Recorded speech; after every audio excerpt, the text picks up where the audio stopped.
47 years ago, a young female college student vanished while leaving her dormitory, disappearing completely without a trace, leaving her family and the entire town of Bradford devastated in extreme bewilderment and anguish. Authorities at the time quickly suspected a man who had once been close to her of involvement, but with no body ever found and too few leads to pursue, the investigation gradually stalled and went cold. Nevertheless, through all those long, drawn-out years, Marina's mother never gave up hope, always clinging to even the slimmest chance that her daughter might still be found, or at least that the truth would come to light. Then one day, when nature altered the water flow at Kinzua Dam, a detail that had seemed utterly insignificant and had been overlooked for more than 4 decades, suddenly emerged. A detail powerful enough to shock the entire case, in a way no one could have anticipated. Before we dive deep into this shocking story, let us know where you're watching from, and if you enjoy this video, don't forget to hit subscribe. At the end of September 1979, the town of Bradford, Pennsylvania, was immersed in early autumn weather, surrounded by the stretches of the Allegheny Forest, with the University of Pittsburgh at Bradford campus lying quietly amid the changing colors of the leaves, a familiar scene for the Northeast, but one so serene that any disturbance stood out sharply. Marina Hale, 18 years old, a freshman who had moved from home to the dormitory just 3 weeks earlier, was the only daughter of the Hale family in Kane, less than 40 minutes' drive from Bradford. She was described as diligent, independent, disciplined, and rarely changing plans abruptly. Marina's most recent relationship was with Victor Lorn, her ex-boyfriend from the same town, whom she had cut contact with during the summer before starting college, though the breakup had never seemed entirely final in the eyes of those around them. On the evening of September 29, around 8 p.m., Marina left the dormitory wearing a light jacket and carrying almost no belongings, telling her roommate that she was going to meet Victor for a bit and then coming back, a detail that didn't immediately raise alarm because Marina rarely went out far in the evening and usually gave clear notice if she had longer plans. However, by midnight, Marina's bed was still empty, her room light was off, and no one in the dorm had seen her return. Her roommate tried calling the Hale family home but got no answer. Marina not coming back overnight was extremely unusual, especially for a freshman still adjusting to living away from home. Early the next morning, the roommate contacted the Hale family directly to ask if Marina had checked in at home. The family confirmed they had received no calls from their daughter since the previous afternoon and immediately sensed something was wrong, as Marina had never disappeared from all contact like this. Around mid-morning on September 30th, after trying to reach the dormitory, calling classmates, and inquiring with acquaintances in town but finding absolutely no trace of Marina, the Hale family concluded the situation was beyond what they could handle themselves. They officially called the Bradford Police Department to report their daughter missing. Upon receiving the call, law enforcement immediately initiated standard procedure, opening a missing person file, recording the time the victim was reported missing, and marking the moment the case officially shifted to an active investigation by authorities. Initially, they gathered all possible information about Marina's schedule on the 29th, morning classes, lunchtime in the common area, 2 hours of self-study in the library during the afternoon, and returning to the dorm around before 6:00 p.m. These activities were confirmed by class attendance records, classmates, and a library staff member, showing that Marina had had a completely normal day with no signs of disruption or distress. Police noted that from after 6:05 CEF to 8:00 p.m., Marina had no other scheduled activities beyond being in her room, a period confirmed by her roommate, including Marina changing clothes and preparing to go out for a bit. From the initial data, police established her last known location as the south exit of the dormitory, where Marina was last seen leaving the building. This also matched the roommate's statement and 2 students who happened to pass through the hallway at the same time, allowing police to lock in 18:05 police as the last time there was indirect evidence of Marina's presence.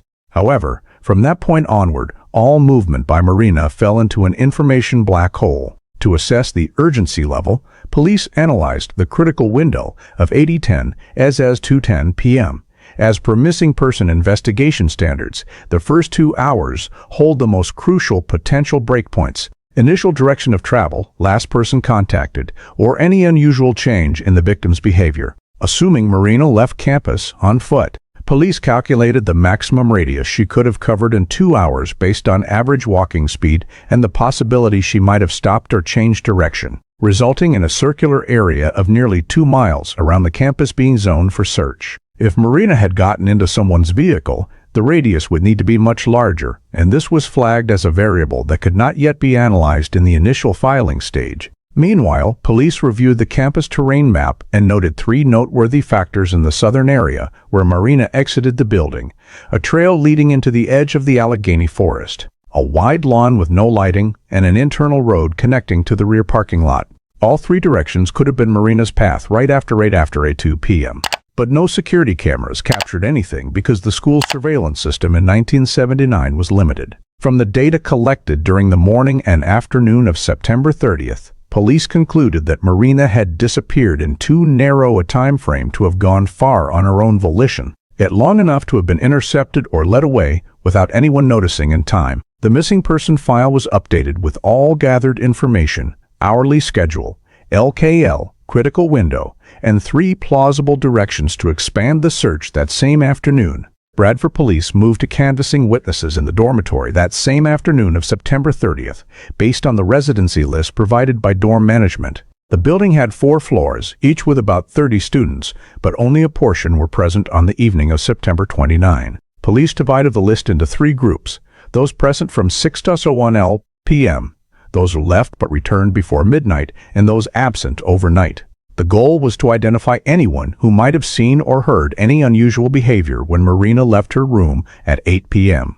Investigators started on Marina's floor, as it offered the highest likelihood of witnesses. Among more than 20 students interviewed, 4 recalled the moment Marina passed through the hallway, thanks to the bright-colored sweater she was wearing. One witness said they saw Marina pause for a few seconds at the south exit door, as if checking something on her phone or waiting for someone. But the person only glanced and didn't pay further attention. Police recorded this as a potential clue to narrow her direction.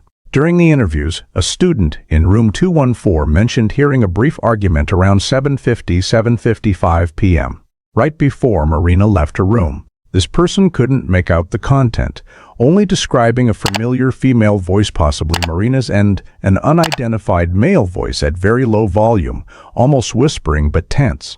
Police needed to follow up on this detail immediately, as it could be the only indication that Marina had contact with someone before disappearing. However, Marina's roommate insisted no one had come to the room during that time frame, and she herself had heard no argument. This led investigators to consider the possibility that Marina met the person in the hallway rather than inside the room. 2 other students on the floor above reported hearing the south exit door open and then close, more forcefully than usual, right at 8 p.m. Police wanted to verify whether this slam coincided with Marina leaving the building. Based on the statements and relatively matching timing, they tentatively confirmed Marina had left the dorm at the recorded time. To determine direction of travel, investigators checked the 3 exits: north door, east door, and south door. Witnesses all confirmed Marina headed south. No one saw her go toward the other 2 directions. One first-floor student reported seeing the silhouette of someone in a light-colored top descending the outdoor steps, heading toward the lawn leading to the forest area. But it was dim, and she wasn't certain it was Marina. Still, this detail aligned with the police's preliminary timeline hypothesis. Marina may have headed toward the Allegheny forest or the dark, unlit lawn area. When cross-referencing the residency list with collected statements, police noted 3 students absent from the building between 7:30 p.m. and 10 p.m., but all provided valid alibis, one working an evening shift at the library, one at the campus gym, and the other at a movie in a nearby town with a receipt. Thus, no direct suspects emerged from the dormitory at this stage.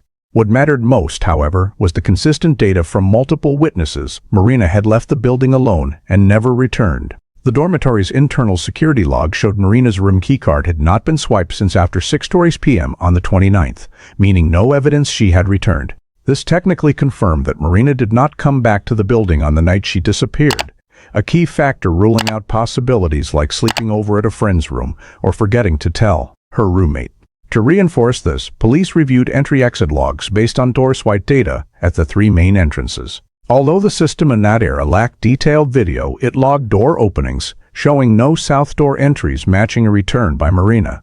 The absence of any Marina-related entry-exit activity after 8 p.m. led police to conclude she had left the dorm and never returned that night. This heightened the urgency of the file, because if a student leaves the building at night, doesn't return, doesn't notify her roommate, doesn't contact family, and doesn't appear for any school activities the next morning, the probability of genuine disappearance is extremely high. All witness data, the brief argument, time of departure, glimpsed direction of travel, and failure to return to the dorm was compiled into a linear timeline diagram to support the next phase of the investigation. After completing the dormitory witness canvass and confirming Marina left the building around 8:00 p.m. without ever returning, Bradford police shifted to analyzing the 3 campus exit routes to determine her possible movement in the first 2 hours after leaving the dorm. The campus map showed 3 main directions a student could take to leave: south toward the lawn and trail into the edge of the Allegheny Forest, east toward parking lot number 3 and the small road connecting to Mechanic Street,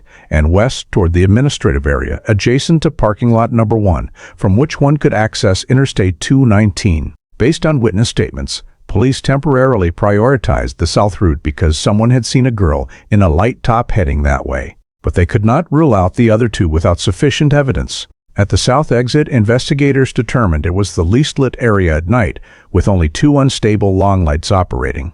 This was a vulnerability on campus, as there were no security cameras beyond the steps down, and just a few dozen meters further led to fully tree-covered areas. From there, a pedestrian could continue onto the trail or loop around the internal road to parking lot number 2. Police assessed that if Marina met someone, whether voluntarily or by force, the south exit was the easiest place for someone to approach her unnoticed. However, to confirm which direction Marina took after leaving the building, police had to combine this with analysis of vehicle movement between 8:09 p.m. They requested campus security provide entry-exit vehicle logs for the 3 parking lots on the evening of September 29.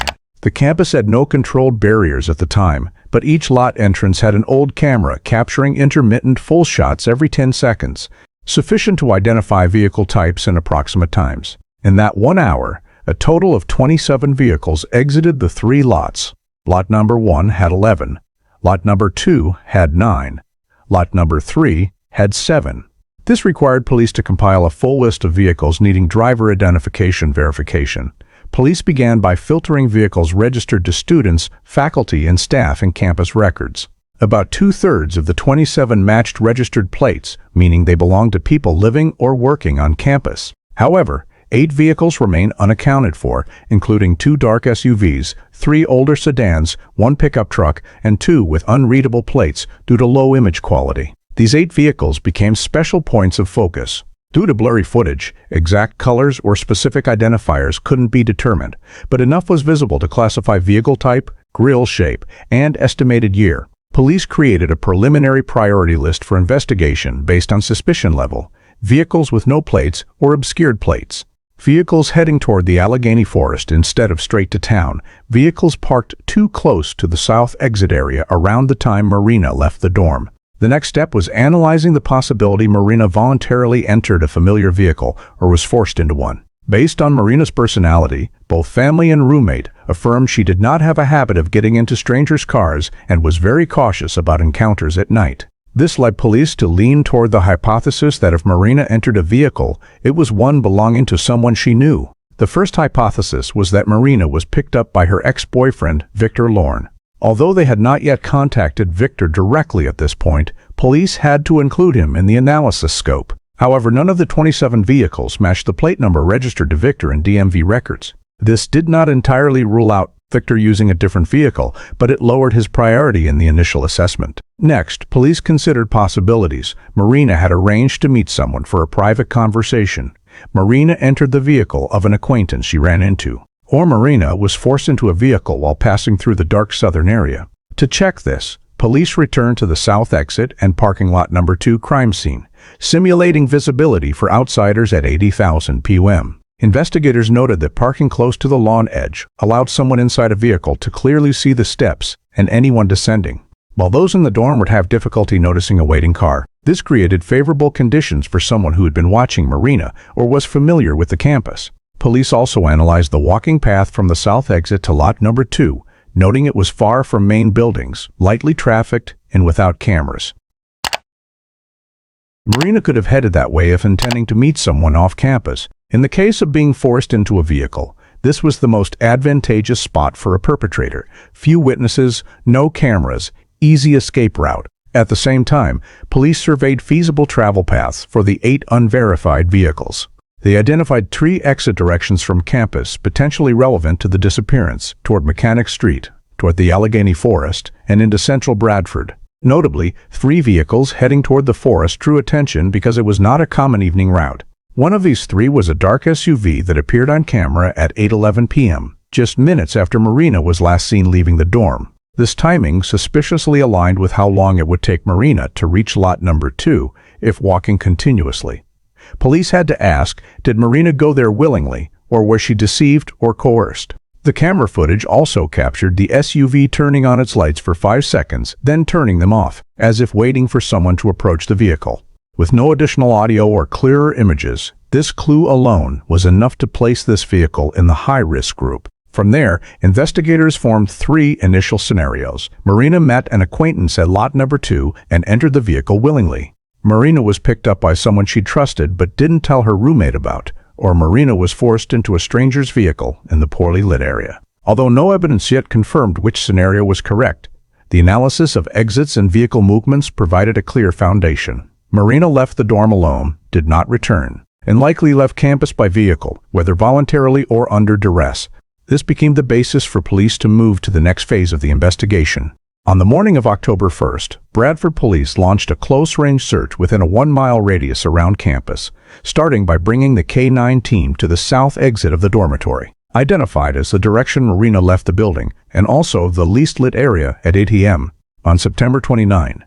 The police dog was given Marina's jacket and towel to scent, then began tracking from the steps down to the lawn. The search team moved in a line, abreast, maintaining even spacing to observe both the K-9's reactions and ground conditions. The dog tracked steadily along the edge of the lawn, then headed toward the internal road leading to the sparse forest area. But near the south gate, where the pavement changed from concrete to old asphalt, the K-9 suddenly lost the scent completely. It circled back, rechecked, but the trail vanished abruptly, consistent with the scenario where Marina had entered a closed vehicle that contained the scent or was taken into one at exactly that spot. This became a critical marker for the search team, indicating the need to expand the scope to vehicle access directions. But first, they had to complete the entire ground area within 1 mile to rule out Marina meeting foul play right near campus. The lawn area was searched first. Police divided it into 3 search lanes, each 2 meters wide, using flashlights and marker stakes to note any anomalies. They found several lightly compressed patches of ground, possibly from students taking shortcuts, but one long scrape mark about half a meter caught attention. The mark wasn't deep enough to confirm a collision or struggle, but it was flagged in yellow for further review. Next, the team checked the drainage ditches running along the internal road. The ditches were about 20 to 30 centimeters deep, with fallen leaves and standing water from the light rain the previous evening. The team used probes, UV lights, and gloves to search each section. No items matching Marina were found, but one spot in the ditch was marked red due to soil displaced sideways in the direction of a small path downward, suggesting someone may have moved quickly or a heavy object had been dragged through. After the ditches, the search team moved to informal paths around the school. One unofficial path connecting the lawn to parking lot number 2 was identified as a likely route Marina might have taken if her goal was to meet someone at the lot. On this path, police found 2 small-sized shoe prints, not deep but clear, heading toward the parking lot. The dry weather from early evening until the brief rain helped preserve faint prints, and their appearance exactly on the analyzed route led investigators to mark them as shoe prints for comparison. The second small path led into the forest edge, where low trees obscured visibility. This was considered one of the highest risk locations for an encounter, as someone waiting in the shadows could observe students from a distance without being seen. Slight soil depressions indicated recent foot traffic. Based on simulations of Marina's walking path at 8:00 p.m., streetlight illumination barely reached this area, meaning Marina would have been almost completely in darkness if passing by. The search team flagged the area with red flags and took photographs for the case file. Continuing to expand, police checked the parking lots, especially lot number 2, where a camera had recorded a dark SUV leaving campus at 8:11 p.m. The lot was searched stall by stall. Near the southeast corner, right by the forest exit, the team discovered a patch of ground compressed more heavily than the surrounding area. The compression was roughly circular, consistent with a shoe heel or small tire base. Though not yet confirmed as related to Marina, its location aligned with the trajectory investigators had inferred for a vehicle stopping to wait for someone. This made lot number 2 a focal point across the entire 1-mile radius. To reinforce the search, the K9 team tried again from the steps, this time choosing the turn onto the unpaved path instead of straight ahead. The result was the same as the first attempt: scent lost at the south gate, unable to extend into the forest. This ruled out the hypothesis that Marina continued deep into the forest on foot and supported the assumption she had left the ground via vehicle. Still, police completed sweeps of the northern and western forest trails within the 1-mile radius as a precaution against Marina being pushed into a ditch or rendered unconscious. No physical signs were detected. All suspicious locations, the grass slide mark, compressed soil near the parking lot, obscured small path into the forest, ditch with displaced soil, were coded and incorporated into an expanded scene diagram. This diagram showed the most likely axis of movement beginning at the steps, crossing the dim lawn, turning onto the small path, and stopping at the south gate, after which it vanished completely. The fact that no personal items of Marina's were found further reinforced the conclusion that the disappearance occurred quickly, cleanly, and without leaving traces. Concluding the 1-mile radius search, police obtained key data points. Marina had definitely left campus.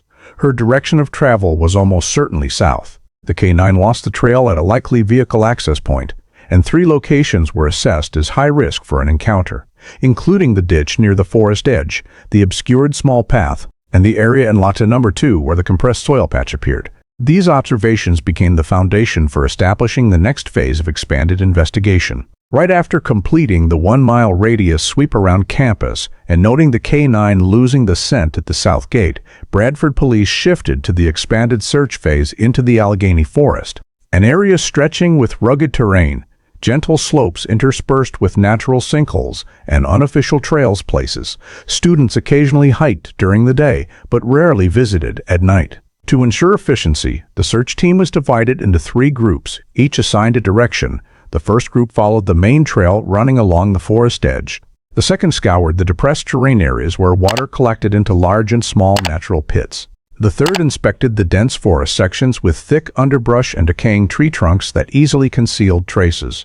The first trail checked was the route extending from parking lot number 2 deeper into the forest, commonly used by locals for long hikes. The ground here mixed decayed leaves with soft soil, making footprints easier to identify but also susceptible to being erased by rain.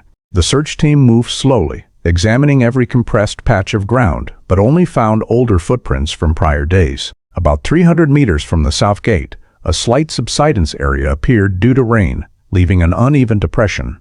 But the team could not determine whether it occurred before or after the night Marina disappeared, so it was flagged with a yellow marker and noted for verification. Leaving the main trail, the second group ventured deeper into the rugged forest section with numerous natural pits formed by receding water. One pit, nearly 3 meters wide and over half a meter deep, lay between 2 fallen trees, making the area a potential spot to hide a person or evidence. The search team used metal probes to examine the entire pit bottom, checking the layer of decayed leaves acting as a natural cover. Aside from broken branches and small rocks, no abnormalities were found. Nevertheless, because the pit lay along the axis that a suspicious vehicle could access via a side path from Lot 2, it was marked red high priority if additional clues emerged. Next, a chain of 3 small connected pits on a sloping hillside became a search focus. In one pit, the team found lightly disturbed soil and 3 grass blades bent sideways in a dragging direction. But the shape was insufficient to confirm any connection to Marina or merely animal movement. However, its position along the axis connecting the south gate to the deeper forest led police to note it as a point to recheck if Marina's movement timeline became clearer. Meanwhile, the third group examined the thick forest area about 500 meters from the parking lot, where terrain mixed with rocks, fallen trees, and thorny bushes created numerous blind spots. This was an ideal zone for someone to temporarily stash evidence before returning later. The search team swept laterally, using headlamps, probing sticks, and thermal cameras. At one spot near a decaying tree trunk, they discovered an area of soft soil compressed deeper than the surroundings. The compression was roughly circular, but uneven, possibly from a heavy object placed down rather than a footprint. Though its nature could not be determined, the location was marked orange level, requiring recheck with new information. From the dense forest, the team continued to the second trail, which was less used and narrower. This trail ran parallel to a small stream, with sections of erodible soil banks creating many small hollows. At one point, the search team found a soil hollow large enough to conceal a backpack or personal item. The interior surface appeared slightly cleaner than the surroundings, suggesting something may have been placed there and later removed. The area was flagged for photography and GPS coordinates. Under the afternoon light filtering through the canopy, compressed soil patches became more visible. One section of the trail showed a roughly 1 meter long curved scrape mark. It could have been a shoe slide or a hard object dragged quickly across the surface. Because this location lay along a plausible direction from the south gate, the search team coded it yellow and added it to the scene map. As they advanced deeper into the forest about 1 mile, police noted the terrain becoming steeper and more uneven, making the likelihood of Marina voluntarily entering this far extremely low, especially at night, without light. This assessment helped narrow the search scope instead of expanding indefinitely deeper into the forest. The team focused on points accessible from campus or from a vehicle stop near the south gate. Near the stream-adjacent area, they found several branches snapped at right angles, a sign often seen when someone passed hurriedly or dragged something heavy. However, the breaks appeared several days old, so no confirmation of timing with Marina's disappearance was possible. Police still recorded and flagged them, as such locations formed a chain of data comparable with additional evidence. Upon completing the initial search routes, the team returned to the forest center to ensure no rock hollows or soil depressions that could conceal a person or object were missed. 3 such points were assessed as high risk: a depression next to a large tree root, a hollow beside a fallen trunk, and a small rock crevice hard to see from the trail. Each was checked with handheld pole cameras but yielded no evidence. However, they were noted in the file as areas to research if new clues appear. The search lasted nearly 8 hours, with compiled results including unusual compressed soil segments, several natural pits structurally suited to hiding evidence, trail sections with scrape marks, 3 areas of suspected soil disturbance, and plausible vehicle access points. Although no direct discoveries related to Marina were made, the Allegheny Forest map began forming a network of suspicious points, helping focus the investigation on the most likely related areas if other data emerged. When the Allegheny Forest search yielded no direct traces, Bradford police shifted focus to building a preliminary suspect list. Based on available facts within the first 24 hours, Marina left the dorm at 8:00, my Lee-headed self, scent trail cut off at the south gate, and high probability she left campus by vehicle. From this, investigators determined the top priority was narrowing down individuals who could have contacted Marina close to her disappearance time. The first person added to the preliminary suspect list was Victor Lorn, Marina's ex-boyfriend, whom she mentioned to her roommate as the one she was going to meet for a bit, then coming back.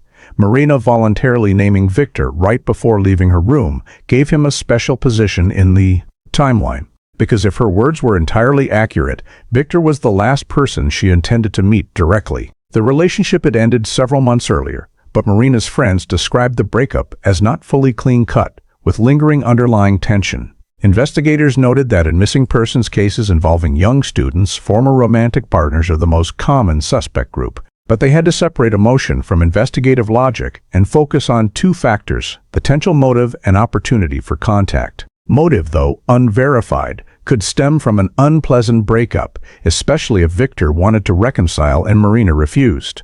Opportunity, based on Marina's statement, placed Victor squarely in the sensitive time frame. But it was noteworthy that Victor's vehicle did not appear among the 27 vehicles exiting campus between 8:00 and 9 p.m., forcing police to consider whether he used a different vehicle or never came to campus that evening. Though no conclusive facts existed yet, Victor was placed in the high-level suspect group, and a detailed file was created for the next verification step. After Victor, police identified 2 other individuals who had clear recent conflicts with Marina, based on statements from her roommate and 2 classmates. The first was Evan Price, a sophomore who had worked with Marina on a group project 2 weeks before her disappearance. According to accounts, the 2 had a heated argument over task division. One witness said Evan appeared upset and made verbally threatening remarks after the group meeting. Though the conflict never escalated beyond academics, police had to consider every possibility, especially after a dorm witness reported hearing a low but tense male voice right before Marina left her room. Evan did not live in Marina's dorm, but frequently passed through the area because his girlfriend lived on the same floor. Investigators noted this as a potential access opportunity, though not strong enough to elevate suspicion yet. The second was Lacey Morgan, a classmate of Marina. The two had argued over club document management rights, and a fellow student said Lacey appeared irritated with Marina at the cafeteria 3 days before the disappearance. Lacey had no prior criminal record or violent behavior, but police maintained the principle of excluding no one without verification. Though Lacey's motive was rated low, she was included in round 1 suspects to avoid overlooking any link. In addition to individuals identified through direct relationships, the suspect list extended to unidentified subjects, those whose vehicles appeared during the time overlapping Marina's disappearance. Among the 27 vehicles exiting campus, 8 did not match school registration data, including 3 heading toward the Allegheny Forest and 1 dark SUV appearing at 811 Point F, in Point F, precisely on the route investigators believe Marina could have walked to if leaving the dorm southward. The camera captured the SUV's shape, but not the plate. The headlights turning on, then off for a few seconds, suggested the driver might have been waiting for someone. This feature placed the driver of the dark SUV at 8:11 p.m. on the high-level suspect list. Beyond this SUV, 2 older sedans and 1 pickup left campus between 8005 AT2 and Bine 5 AT25 in less common directions toward the forest rather than town, placing them at medium-level suspicion. The remaining 4 vehicles with unreadable plates were placed in the low-level suspect group, to be elevated only with further evidence proving their presence near the south gate at the time Marina left the dorm. The round 1 suspect file was built on 3 criteria: direct relationship with Marina, conflict close to the disappearance time, and opportunity to access Marina at or near the south gate area. The resulting list comprised 3 groups: Group A, high suspicion, Victor Lorn and the driver of the dark SUV; Group B, medium suspicion, Evan Price and the 3 unregistered vehicles heading toward the forest; Group C, low suspicion, Lacey Morgan and the remaining 4 vehicles with unclear plates. Each individual or vehicle was assigned a case code, basic information, suspicion level, and verification tasks. This structure unified investigative direction, avoided duplication, and ensured every option was considered before moving to deeper analysis. Although no clear evidence pointed to anyone specific yet, the round 1 suspect structure created the first map of relationships and access opportunities to Marina, forming a systematic investigative framework to re-examine the timeline, vehicles, and actual contact possibilities. On the morning of October 2nd, Bradford police proceeded with the primary suspect on the round 1 list, Victor Lorn, considered the person with the most likely last contact with Marina, as well as potential emotional motive from the broken relationship. Victor was invited to the police station in the form of investigative assistance, not mandatory summons. He arrived on time, appearing tired but cooperative, stating he had heard from Marina's family the previous evening that she was missing. Statement 1 began by clearly establishing Victor's timeline and schedule on September 29. He stated that evening he was at his parents' home in Kane from 6:30 p.m. until about 9:30 p.m., then went to get gas and stopped at a friend's house near Field Street to watch a movie until late. When asked if Marina had contacted him that evening, Victor firmly denied it. "We stopped talking weeks ago. I don't know where she went that night." This immediately conflicted with the roommate's account that Marina said she was going to meet Victor for a bit then coming back. When police restated that detail, Victor appeared confused, saying perhaps Marina wanted to meet him but he was unaware and received no call from her. Investigators asked Victor to list all communication devices he used that evening, including landline, cell phone, and school platform messages. Victor said he only used his cell phone and left it in the living room from 7:00 p.m. onward, not carrying it when he went to the backyard.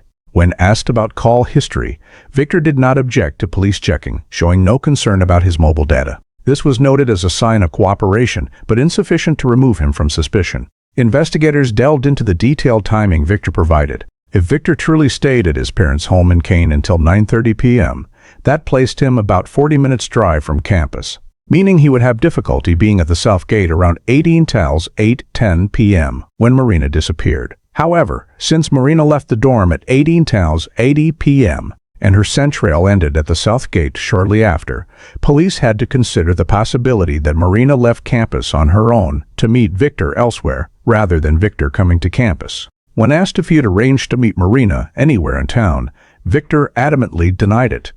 He also affirmed he did not drive out of Kane between 7:30 to 9 p.m. This led investigators to request detailed descriptions of anyone who could confirm his presence at his parents' home. Victor said his father could confirm he was home watching TV, and the next-door neighbor could have seen his car parked in the driveway all evening. Police recorded this list of potential witnesses for cross-checking. When asked about his relationship with Marina before her disappearance, Victor said the breakup was not overly tense, but not very comfortable in recent weeks. He said Marina kept her distance, and he respected that. Investigators raised the possibility that Marina wanted to discuss old matters and asked if Victor had any reason to refuse meeting her. He replied, no. Victor said he knew nothing about Marina's evening plans and rejected the idea that she came to Kane to meet him. If she had come, I would have known. A key point was that police needed to verify Victor's vehicle. He stated he drove a silver sedan with Pennsylvania registration. Investigators cross-checked this plate against the 27 vehicles exiting campus between 18:19 to 9 p.m. None matched Victor's plate, but that did not rule out him using another family or friend's vehicle. Victor insisted he used no other vehicle that day besides his sedan. Police inspected the shoes Victor was wearing and asked about the pair he wore on the evening of September 29. Victor said he wore slippers at home and did not leave his parents' house until after 9:30 p.m. Though no charges were filed, investigators noted the inconsistency between Victor's statement and Marina telling her roommate she was going to meet him. Cross-referencing Victor's provided timing, it was possible Marina was mistaken or deliberately used Victor's name to conceal a different purpose, but police could not rely on hypotheses to remove Victor from the list. The investigation team continued asking about his recent emotions toward Marina, whether he felt angry or disappointed. Victor admitted he was sad and let down, but denied any threatening or stalking behavior. He added that he always respected her decisions, even when disagreeing. This was recorded, but investigators understood that emotional statements could not replace objective data. When asked about the dark SUV near campus at 8:11 p.m., Victor said he knew nothing about that vehicle and did not own an SUV. His reaction showed no obvious signs of deception, but police had to enter this detail into the file for comparison with mobile data in the next verification step. At the end of the first statement session, investigators found no major contradictions warranting holding Victor. The alibi he provided home at parents, then to her friends, was reasonable time-wise, though not yet independently confirmed. Since there was insufficient basis for detention, police allowed Victor to leave but required him to stay in contact and not leave the area until further notice. Though nothing could be concluded yet, Victor's initial statement became a crucial piece in reconstructing the timeline and reassessing remaining suspects on the list. After the session with Victor Lorn, Bradford police returned to analyzing the 2-hour critical window from 8:02 to 10:10 p.m., the period when Marina left the dorm and completely vanished from all observation and technical data. To assess Marina's maximum possible movement in the first 2 hours, investigators built a map based on 3 main branches: the distance she could walk, the distance reachable if transported by vehicle, and areas she could not reach alone. On average, a student could walk from campus to the edge of Bradford town in about 25 to 30 minutes, and to deeper Allegheny forest areas in similar time, if following trails. Thus, the walking radius could not exceed 1.5 to 2 miles in 2 hours, unless accounting for stops or interruptions. However, the canine data losing scent at the south gate, with no continuing trail into the forest, made the possibility of Marina voluntarily going deep into Allegheny highly unlikely, though still considered. The first branch police analyzed was the forest direction. If Marina walked continuously along the main trail, she could reach 3 key points: the rocky slope with large natural pits, the turnoff to the small stream, or the fallen tree area, where search teams found unusual soil compression. All 3 locations were flagged during the search due to structures favorable for concealing a person or evidence. However, the canine failing to pick up any scent in directions deeper into the forest led investigators to rate this possibility as medium, not high. Still, they could not entirely rule it out due to 2 factors. First, if Marina was injured or unconscious right at the forest entrance, the scent could have been cut off immediately. Second, if Marina was transported deeper into the forest by vehicle, ground-level walking searches would not locate it. Thus, the forest direction remained in analysis as an open possibility, neither confirmed nor eliminated. The second branch was the direction into town. If Marina left campus on foot heading north or east, she could reach Mechanic Street or Boylston Street in about 20-25 minutes. This was a better lit area, near restaurants, convenience stores, and the bus station. Police reviewed cameras along this route but found no images of Marina. However, town cameras in 1979 were very limited, mostly business-owned rather than municipal, making verification heavily reliant on witnesses. Police interviewed convenience store staff near campus, but no one saw Marina that evening. This made the town direction low probability if Marina walked, but higher if she was driven there by an acquaintance. Thus, the town direction remained as a medium probability branch. The third branch, and the one rated highest, was Marina being transported away from campus by some vehicle. Camera data recorded the dark SUV leaving lot number 2 at 8:11 p.m., while the K9 lost scent right at the south gate, aligning with the route where the SUV could have waited to pick up a pedestrian from the dorm. In a scenario where Marina walked from the dorm to lot number 2, the distance would take only about 3 to 4 minutes.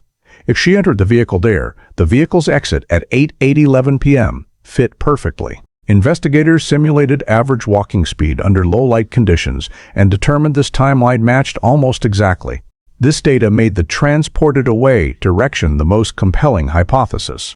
Next, police owned 3 irrefutable suspicious points until more supplementary data could be gathered. The first suspicious point was the campus south gate where Marina's scent trail ended, also an area with tree shadows, low light, and no functioning cameras. This was considered a high-probability encounter location, whether meeting someone known or being forced into a vehicle. All analytical directions had to start from this point as the last with real data. The second suspicious point was parking lot 2, where the camera recorded the dark SUV. The SUV's connection to Marina could not be confirmed, but its timing and headlight on-off maneuver made it a pivotal point. Investigators noted that lot number 2 was rarely used by students in the evening and was the most logical choice for someone wanting to pick up Marina unnoticed. The third suspicious point was the forest route starting from the lot edge where search teams found hard-to-explain compressed soil and scrape marks. Though no direct evidence existed, this was the only forest area with relatively time-relevant disturbance signs close to Marina's disappearance. These 3 suspicious points formed a location triangle. Marina vanished at one point, a suspicious vehicle appeared at the second, and terrain with disturbance signs at the third. Investigators assessed that none could be ruled out, as each played a role in a possible movement model for Marina. In summary, analyzing the first 2 hours of the disappearance allowed police to construct a movement map based on realistic possibilities rather than mere speculation. Though no direction could yet be confirmed as accurate, narrowing to these 3 suspicious points created the foundation for the next investigative step to determine how Marina left campus and who could have contacted her during the 8:10 p.m. critical window. After zoning in on the 3 irrefutable suspicious points within the 8:10 p.m. critical window, Bradford police continued expanding the sweep to 3 more remote and secluded areas: the abandoned railroad line running south of town, the old warehouse district along the industrial road, and a cluster of former factories from the 1960s that now consisted only of steel frames and concrete foundations. Although no direct evidence indicated Marina had been in these areas, investigators understood that deserted locations with minimal cameras and easy opportunities to conceal traces needed early checking to avoid missing fresh signs if Marina had been taken there on the night she disappeared. The abandoned railroad line was the first area swept. The track stretched over a mile, passing through dense thorny brush, sunken ground, and many sections overgrown with weeds. The search team moved along both sides of the tracks, using headlamps and probing sticks to check every gap between the wooden ties. Near a rusted mile marker, a small compression mark appeared on the dusty soil, but it was too faint to conclude any relevance. A wider patch where gravel had been pushed aside was flagged yellow due to the possibility a heavy object had slid through. However, investigators found no evidence such as torn fabric, shoe prints, or personal items. There was no scent or organic trace strong enough for the K9 team to follow. This led police to assess the railroad line as yielding no useful indicators, at least in the initial phase. From the railroad, the team moved to the old warehouse area along the industrial line. These were large metal-structured warehouses, mostly abandoned and unlocked. They sat about 1.8 miles from campus, close enough to serve as a temporary stop for someone with a vehicle wanting to avoid attention. Each warehouse was approached systematically. One group opened doors while the other swept the interior with flashlights and wide-angle cameras. In the first warehouse, The concrete floor was covered in thick dust with no fresh shoe prints. 2 pallets were shifted but showed no signs of recent movement around the time of Marina's disappearance. The second warehouse had scrape marks on the metal walls, but technical staff determined they were old from equipment friction. The third warehouse was deeper, with dark corners invisible from outside. There, the search team found a circular depression in the floor dust, sized possibly matching the bottom of a fabric bag set down. However, the dust was evenly settled with no fresh signs, indicating if anything had been placed there, it had been long enough to be unrelated to Marina. All warehouses were GPS marked and photographed, but no abnormalities were confirmed. After the warehouses, the investigation team proceeded to the old industrial zone near the southern intersection, once a component manufacturing plant, but abandoned for decades. Due to its open structure and numerous blind spots, the area was rated high risk in missing persons cases. The search team worked in a grid pattern, checking each concrete slab, collapsed foundation, and brush-covered section. The main factory floor had a long drag-like streak, but technical staff assessed it as caused by old material blown by wind or locals dragging scrap. Utility pits beneath the floor were illuminated with high-power lights, but aside from rusted cans, nothing else was found. In the auxiliary workshop area, the team found a board pried loose, but lifting it revealed only damp soil and decayed leaves. These locations were included in the report but held no immediate investigative value. Beyond on-site searches, police cross-referenced local incident history to assess whether the industrial or railroad area had previously been linked to violent behavior or disappearances. In the 10 years before Marina's disappearance, the area recorded 2 incidents of teenage loitering and vandalism, 1 case of arson on scrap vehicles, and 1 homeless person found deceased due to cold weather. No assaults or abductions were documented. This led police to rate the likelihood of a perpetrator choosing this area for hiding or temporarily holding a victim as low. But it still warranted consideration due to its secluded and hard-to-observe nature. Despite thorough sweeps of every area, the results were 0. No evidence, no blood traces, no clear shoe prints, no personal items confirmed linked to Marina. This left the remote area investigative directions without sufficient basis to adjust hypotheses. Concluding a long day sweeping the railroad, warehouses, and industrial zone, investigators noted these points provided no support for the early-stage investigation. Still, all were filed and flagged as areas potentially needing research if new clues emerged, especially while suspicious vehicle leads remained unresolved. Though no closer to answers, eliminating these 3 large areas from the search scope allowed the investigation to refocus on routes with more realistic ties to Marina's disappearance path on the night of September 29. After completing the sweeps of the old railroad line, warehouses, and industrial zone without recovering any usable evidence, Bradford police shifted to another medium-priority search area that still required early action to avoid losing leads: the local water systems, including the small lake near campus, the stream branches feeding into the Allegheny Forest, and the drainage network running along roads toward town. Due to 1979's limited specialized equipment, the search team combined manual methods with basic diving gear from the local rescue squad. The first water area checked was the small lake less than half a mile northeast of campus, where a student trail looped around before heading toward town. The lake was not large but had sudden deep drops due to rain-formed depressions. The rescue team used rowboats, dragging probe lines and magnet hooks along the bottom. Every square meter was searched in a spiral pattern from the edges to the center. However, the lake's thick mud layer made underwater visibility nearly impossible. Divers used classic masks with air hoses, diving in pairs of 2 to check deeper spots.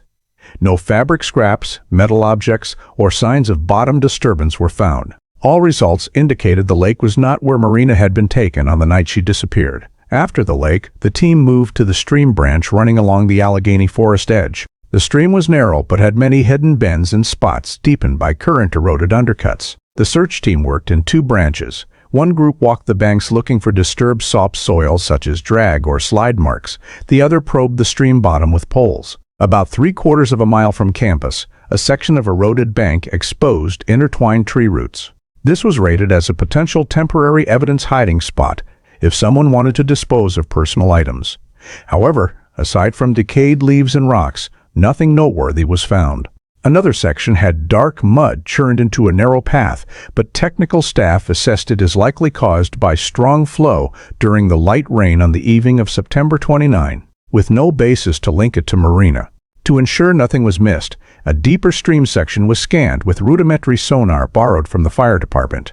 The device provided only blocky echo returns, unable to distinguish small objects, but sufficient to detect large items on the bottom if present. The returns were completely smooth, with no foreign objects. This once again placed the stream outside the main suspect area. After finishing the stream, the team moved to the drainage system near campus, a network of underground pipes and channels beneath internal roads and along the forest edge. Since this area could accumulate small evidence or clothing if swept by water flow, police decided to inspect each section thoroughly. Manhole covers were opened one by one, and the search team used long flashlights and basic wired cameras to probe inside. In the section near the South Road, the team found some dry branches caught in a grate, along with a rusted aluminum can. No personal items were present. Another section near the forest access path had more trash, but it was clearly long-standing before Marina's disappearance. Technical staff used iron hooks to pull up all debris for inspection, but no fresh items had been swept in. A key point was that the 1979 drainage system was narrow and could not accommodate an adult person or even a large object, so the possibility of Marina being hidden there was never considered feasible. The drainage sweep focused mainly on finding related items rather than tracing the victim. After completing nearby water routes, police expanded to the southern channel, where water flowed from the warehouse area. This section was deeper than the small streams but very turbid, with thick mud bottoms and difficult access. The rescue team used long poles to probe the bottom and pull up unusual hard objects. They recovered 2 logs, an old metal block, and a decayed paper bag, but none related to Marina. Divers attempted the deepest depression, but the thick mud made movement difficult and visibility near zero. All efforts yielded no results. Upon completing the entire water area within 2 miles of campus, the compiled report showed no signs, however small, matching Marina's presence or belongings. This reinforced the conclusion that the victim had not fallen into water. No items had been disposed of in nearby waterways, and no evidence indicated Marina had been at any water branch on the night she disappeared. The lack of evidence did not render the search meaningless. Instead, it allowed elimination of a major direction and reduced workload for subsequent phases. Though no direct discoveries were made, the water area data confirmed that if Marina was transported by vehicle as initial hypotheses suggested, the chance she was taken to any water location shortly after disappearing was extremely low. The report concluded simply but clearly, no signs from the lake, streams, or drainage system supported the investigation, and the water areas were deemed unrelated in the early stage of the Marina Hale disappearance case. After ruling out water routes, streams, and drainage systems from the initial suspect's scope, Bradford police moved to evaluate a farther area, but one with terrain features suitable for temporary hiding or disposal: the abandoned Johnson Bird Mine, about 25 minutes drive southeast from campus. Although no direct data showed Marina had been taken to the mine on the night she disappeared, multiple analytical threads suggesting the victim left campus by vehicle and could have been brought to a secluded spot placed the mine on the preliminary survey list. Police recognized that Johnson Bird Mine was beyond the distance Marina could walk in the 18-10 pi 2-hour window, so any relevance would require vehicle transport by someone in control. Due to the mine's vast and complex nature, the investigation team approached it in a clear sequence, starting with surveying the main entrances. The mine had 3 major entrances and 2 side ones, some already blocked by rock slides from years earlier. The first entrance was the main mine portal right beside the dirt road leading to the old industrial zone. This portal was over 2 meters high but blocked by rusted steel plates and concrete barriers erected by authorities after an accident in the early 1970s. Still, gaps in the barriers were large enough for an adult to squeeze through if determined. The search team checked the soil in front of the portal for fresh shoe or tire marks, but found only weathered old ones. No distinctive female or student-related traces appeared. The second entrance lay about 300 meters farther south, a smaller opening leading into horizontal tunnels. This was obscured by brush and lacked clear warnings, making it a potential entry for someone familiar with the terrain to avoid detection. Technical staff examined the soil around the mouth and found 2 unusual compressed segments, but not recent enough to date. The compressions were wide, possibly from equipment or crates, not human footsteps. Still, investigators noted it because the secluded nature made this entrance more suitable than the main one if someone wanted to bring a person or object into the mine. The third entrance was on the east side, largely blocked by a large boulder, but with enough gap for 2 crouched people to pass. This was the highest-risk entrance because inside lay a network of interconnecting tunnels, easy to get lost in, with loose rock ceilings. Technical staff advanced only a few meters to assess safety before stopping due to collapse risk. Though unable to go deeper, they gathered surface information.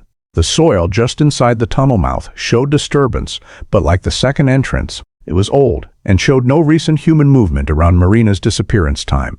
After surveying entrances, the investigation team assessed the mine's potential use for disposal or hiding.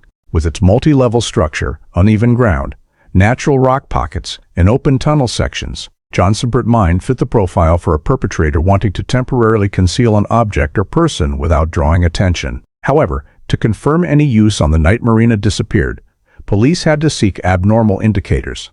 They focused on three factors: drag marks, abandoned items, and freshly disturbed soil. In the open ground to the right of the second entrance, the team found a shallow, roughly 1.5 meter long trench resembling a heavy drag mark, but the trench was filled with accumulated decayed leaves over many days. When technical staff probed with rods, the underlying soil was dry and hard, with no signs of recent digging. This trench could have existed weeks earlier, lacking basis to connect to Marina's case. Around the entrances, the team also found rusted cans and fabric scraps, but close inspection showed they were old waste, not recently discarded. No purse, shoes, uniform fabric pieces, or anything reminiscent of Marina appeared.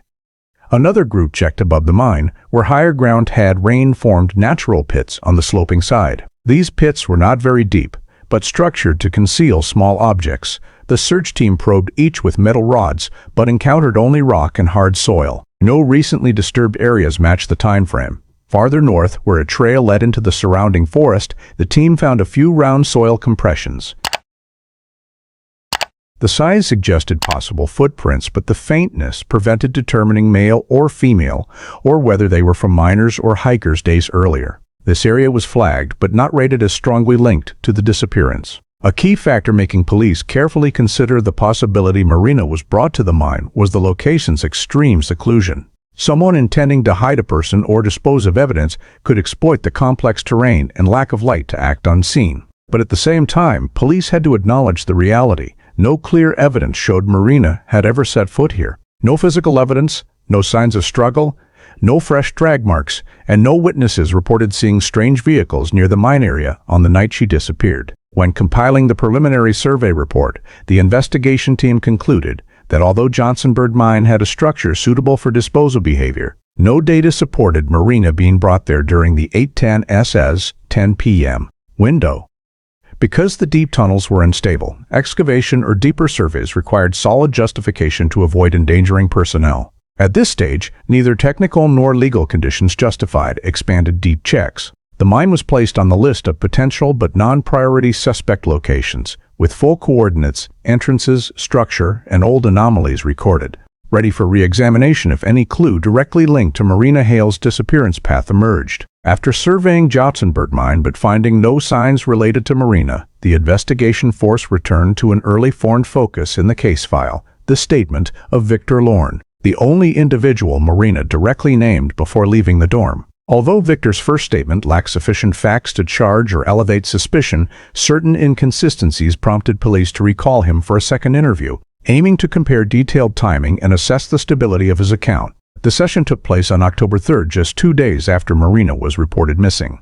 Victor appeared more tense than before, but still agreed to cooperate. Investigators began by asking Victor to repeat his full timeline for the evening of September 29, similar to the first statement, but this time emphasizing periods without verifiable witnesses.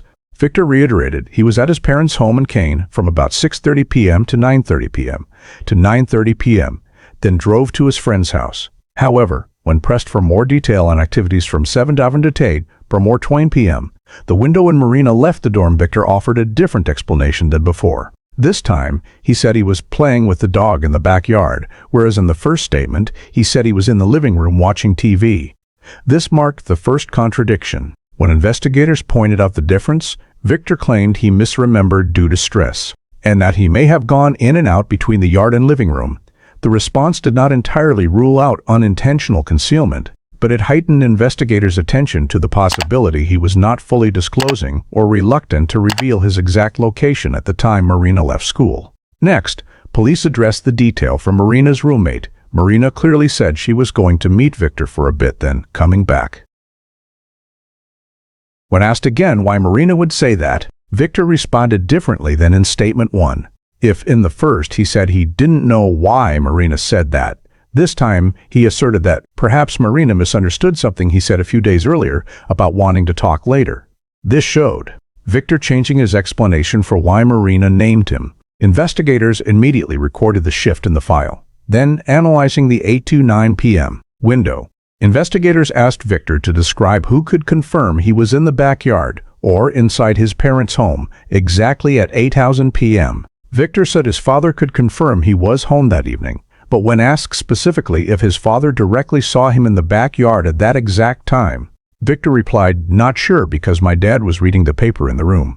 This further weakened the alibi he had provided because if no one directly saw him from 7:45 to 8:15 p.m., Victor lacked strong verifiable proof during the precise window of Marina's disappearance. Investigators continued probing the vehicle question.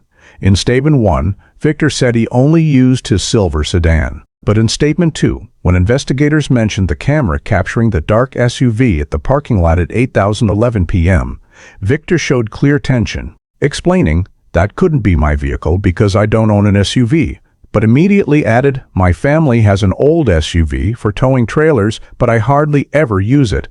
This addition did not appear in the dishes first statement and was considered a significant contradiction because it opened the possibility Victor had access to another vehicle besides the sedan one he had not mentioned earlier. Investigators continued asking Victor to describe where the family SUV was stored and who had the keys.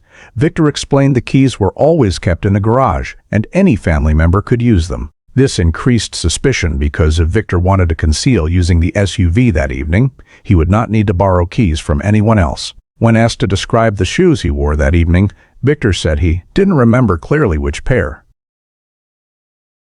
However, in Statement 1, he had affirmed wearing slippers at home. The inconsistency between the two statements led investigators to question why Victor could not recall a simple detail from such a recent time frame. Contradictions continued when police asked about his activities after leaving his parents' home at 9:30 p.m. In the first statement, he said watching a movie at his friend's until late. In the second, he said he sat and talked for a while before watching the movie, altering the timeline structure. Though this change might not relate to the case, it was noted for showing instability in his account. All these contradictions, backyard versus backyard, living room timing, the reason Marina named him, use or non-use of the SUV, and when he left home, led the investigation team to question Victor's level of transparency. However, at this stage, they had no direct evidence proving Victor was at campus or near the parking lot when Marina disappeared. No witnesses saw him in Bradford that evening. No camera images matched his vehicle, and no shoe prints or evidence linked him to the scene. Therefore, though intentional concealment could not be ruled out, police could take no further legal steps against Victor. The second interview ended with investigators noting that Victor's statement contained minor contradictions but insufficient to establish criminal conduct, while entering all data into the file for continued cross-referencing with other investigative threads. When the second interview with Victor concluded and a series of inconsistencies were noted but no direct evidence linked him to Marina's disappearance, the investigative team was forced to re-examine the entire data collection process and the objective limitations they faced in 1979. This was a time when investigative support technology remained extremely rudimentary. No DNA testing to analyze any microscopic biological samples, no mobile phone location data because cell towers did not yet exist, and virtually no public area surveillance camera systems. In this context, police recognized they were operating in a severely constrained information environment, where every hypothesis had to rely almost entirely on witness statements, on-scene observations, and manual deductive reasoning. First, the absence of DNA testing meant that any physical evidence collected, whether fibers, hair, skin cells, or discarded items, could not be traced back to any specific individual. If traces were found in the Allegheny Forest, the warehouses, or even near parking lot number 2, police had no tools to match them to the victim or suspects. This reduced evidence collection to merely proving presence, incapable of linking people, thereby diminishing the legal value of many potential leads.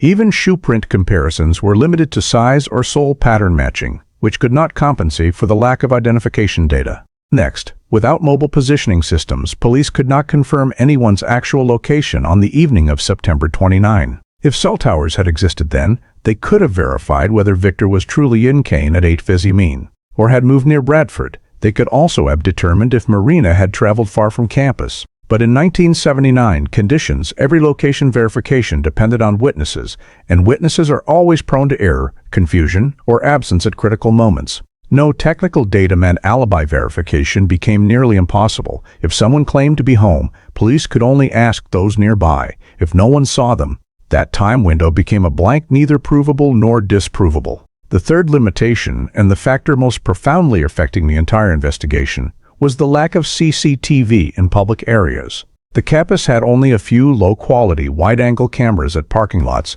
with no street cameras around the school or at key intersections. This left police completely blind to any vehicle's movement after leaving lot number 2. The dark SUV captured precisely when Marina could have reached the lot was a crucial piece of data, but it became meaningless without follow-up cameras on subsequent roads to track its path.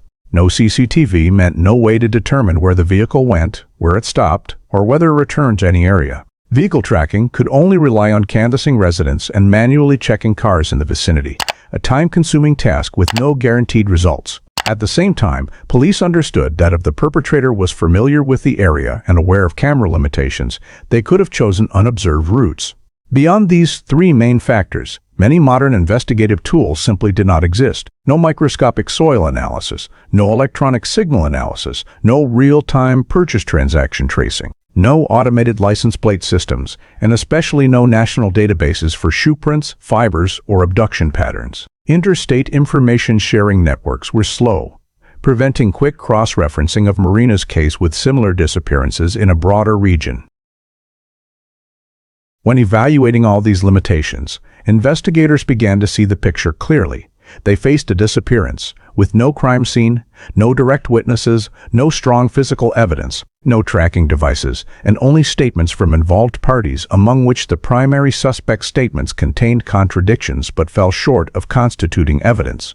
These conclusions were not an admission of failure, but a recognition that the case had reached the boundary allowed by the era's technology. Despite sweeping the campus, forest, streams, lake, drainage system, railroad, warehouses, and industrial zone, none yielded a piece of information capable of advancing the investigation. This prevented narrowing suspects or expanding in any certain direction. When the comprehensive status report was compiled, the investigation team's overall assessment was clear. Under 1979 technology conditions, Marina Hale's disappearance was gradually slipping into a stalled state. Not due to lack of effort, but because the era's objective limitations prevented access to verification methods that later became standard. And it was precisely this shortfall that kept the investigation, despite its broad scope and multiple directions, from progressing further in determining where Marina went, whom she met, and what happened to her after 8:00 p.m. that night. When the full evaluation report on 1979 technological limitations was finalized, Bradford police had to confront the investigation's reality head-on. After 2 weeks of deploying every available resource, they still had no direct physical evidence, no confirmed crime scene, no new witnesses, and no objective data to move the case forward even one step. Interviews had been exhausted. The roommate provided consistent but non-directional information. Marina's friends saw no one after 8 p.m. Faculty and campus students reported nothing unusual. Residents near the dorm heard no screams or strange noises.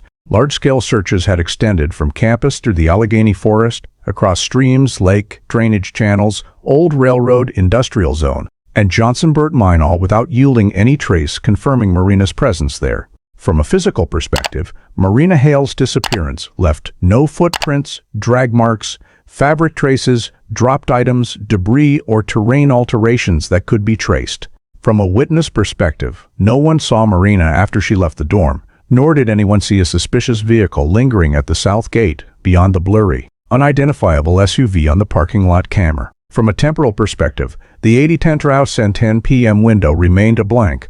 No cross-reference data, no location tracking technology, no street cameras to confirm routes. All these facts led to an unavoidable conclusion. Police had no new investigative directions left that would not repeat prior efforts. In the final team meeting, each category was systematically reviewed.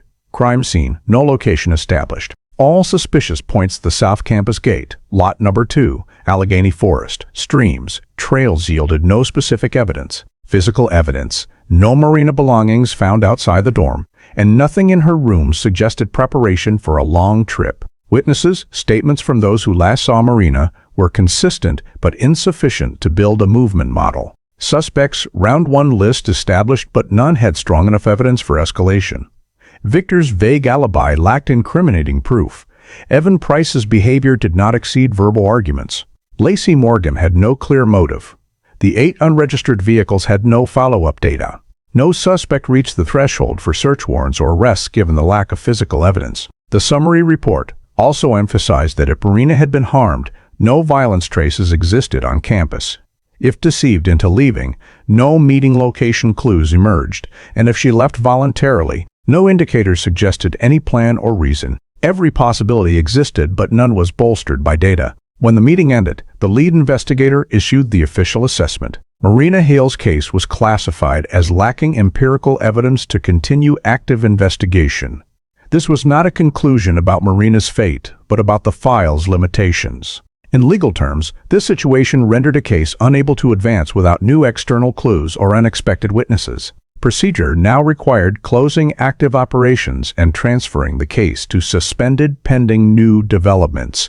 In other words, designating it a cold case.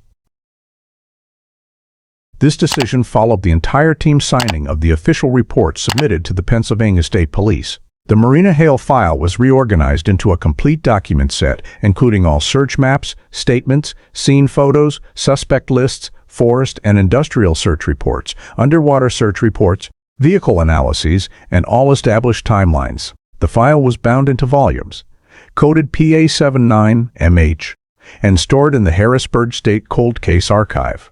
Transferring the file to cold case storage did not mean the case was entirely abandoned. It was placed among unresolved missing persons cases to be reopened only upon new information.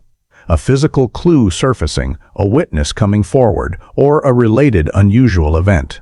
This was standard for any traceless disappearance, especially in an era without supporting technology. Before archiving, the team held a final briefing with the Hale family to transparently explain the status. The family was told that police had checked every accessible area, interviewed everyone connected, and pursued every lead, but those efforts had not produced any path to a conclusion. Police stressed the case was not permanently closed. It remained open in a legal sense and could be reactivated at any time with new information.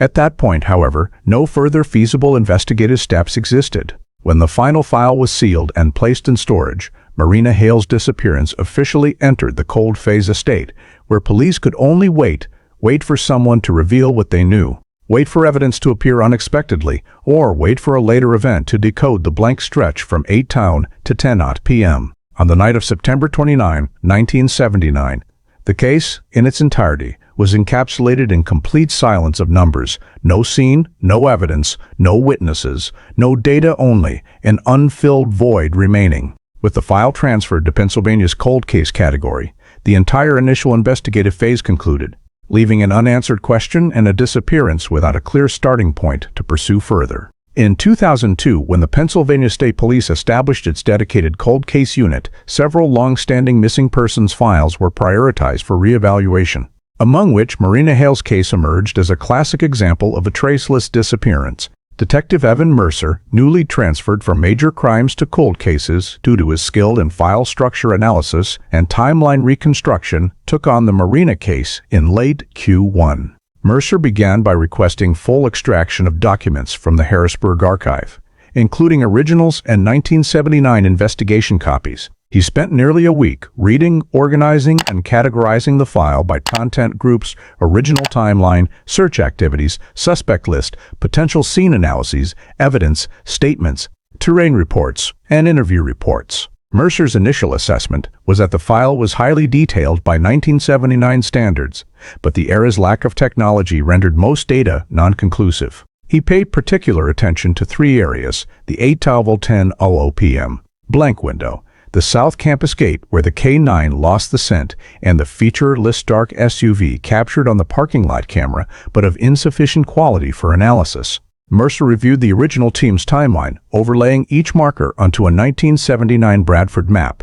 and realized that Marina's 2-hour movement radius had not been modeled. With specialized tools only experienced guesswork. 2000 Detour digital mapping tools allowed Mercer to reconstruct the radius more precisely, factoring average walking speed, darkness, terrain, and distances from the dorm to forest, town, and main road directions.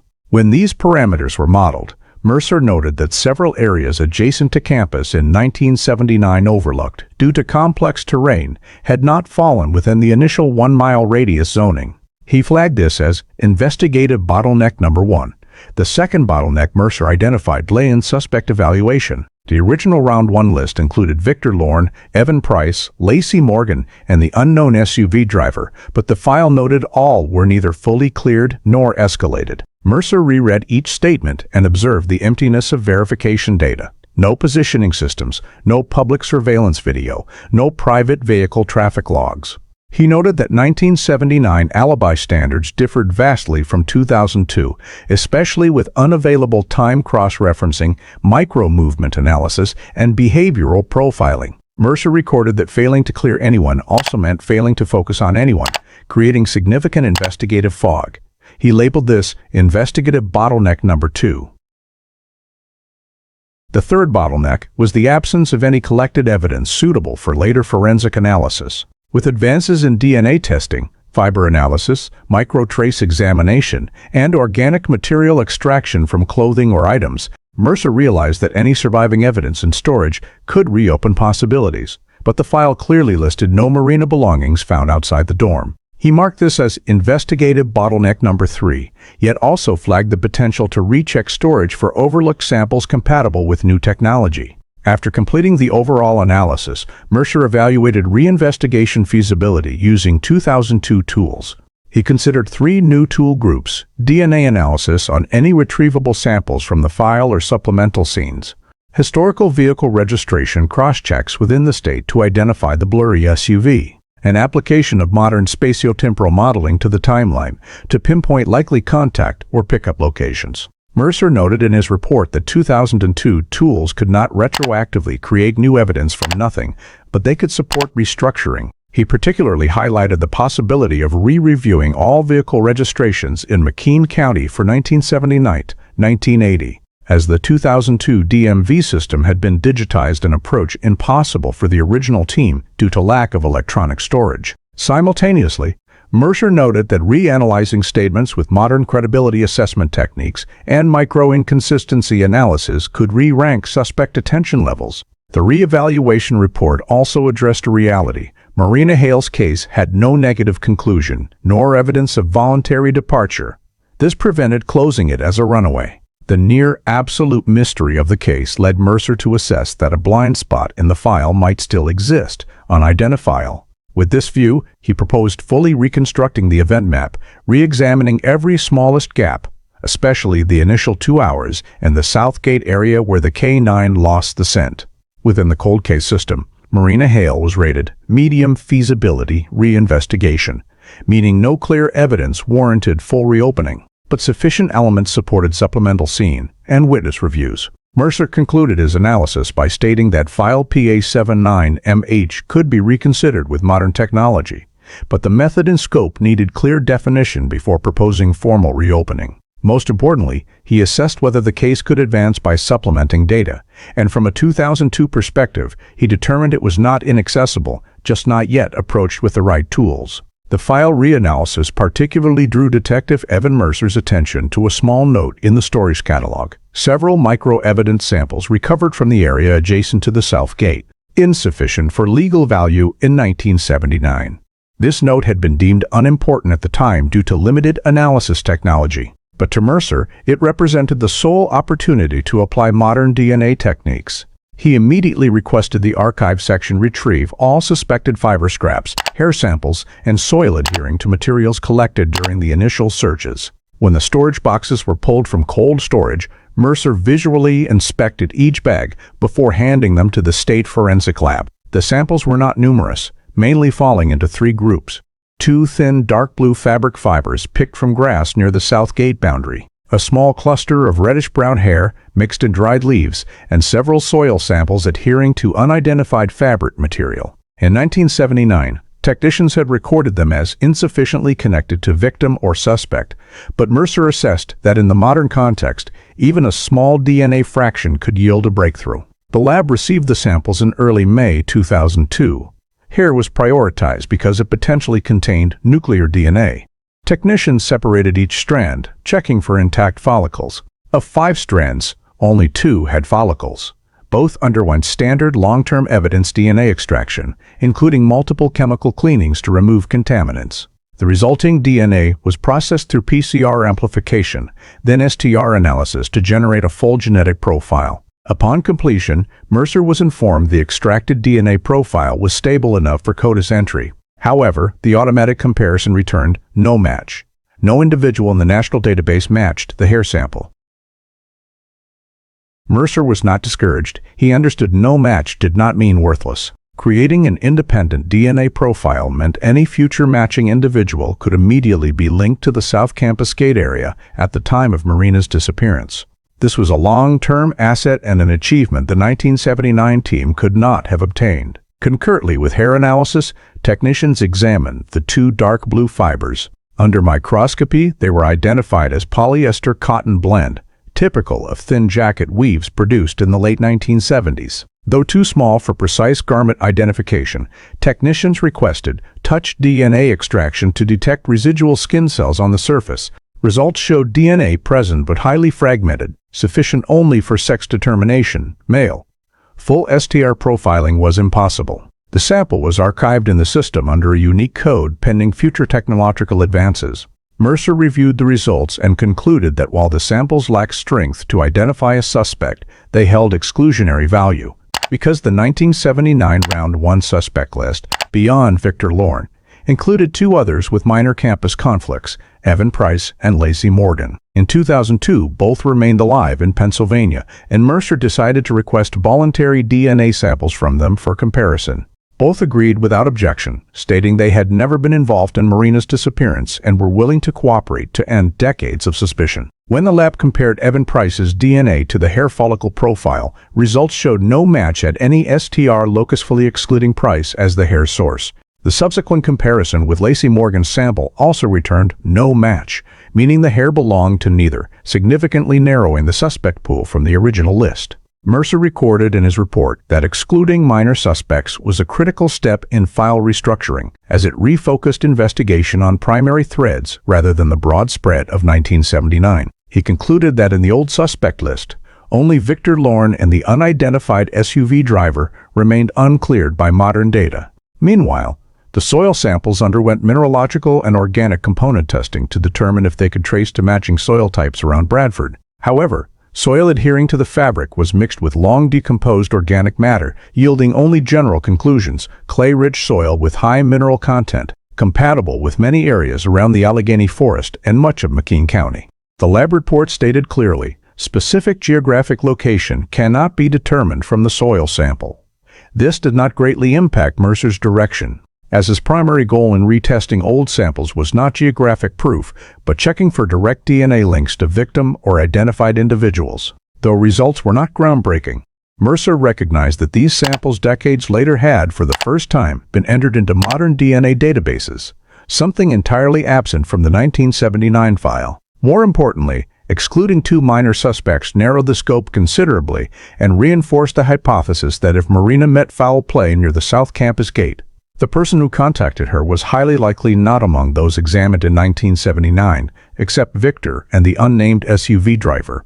Mercer fully documented the test results in the cold case report and updated all new DNA profiles into the system, ensuring that from this point forward, any individual providing or having DNA collected in Pennsylvania would be automatically compared. For a case once frozen due to lack of data, adding DNA traces to forensic databases represented a rare advance insufficient to pinpoint a suspect, but opening avenues for continued reinvestigation. After completing the DNA analysis and excluding the 2 minor suspects, Detective Evan Mercer moved to the next critical step: building a behavioral profile using modern criminological models and the remaining data from the 1979 file. He began by synthesizing all factors related to the time of disappearance: the last recorded location, the victim's psychological state, social relationships, and especially any signs that might reflect control-oriented or obsessive motives from those around her. Mercer noted that Marina's mode of disappearance did not match the behavior of a victim randomly attacked on the street, as there were no signs of struggle, no witnesses hearing cries for help, and no clear crime scene. Instead, Marina vanished in a very short window after leaving the dorm in a normal state, walking through an area that was neither overly isolated nor crowded in the evening.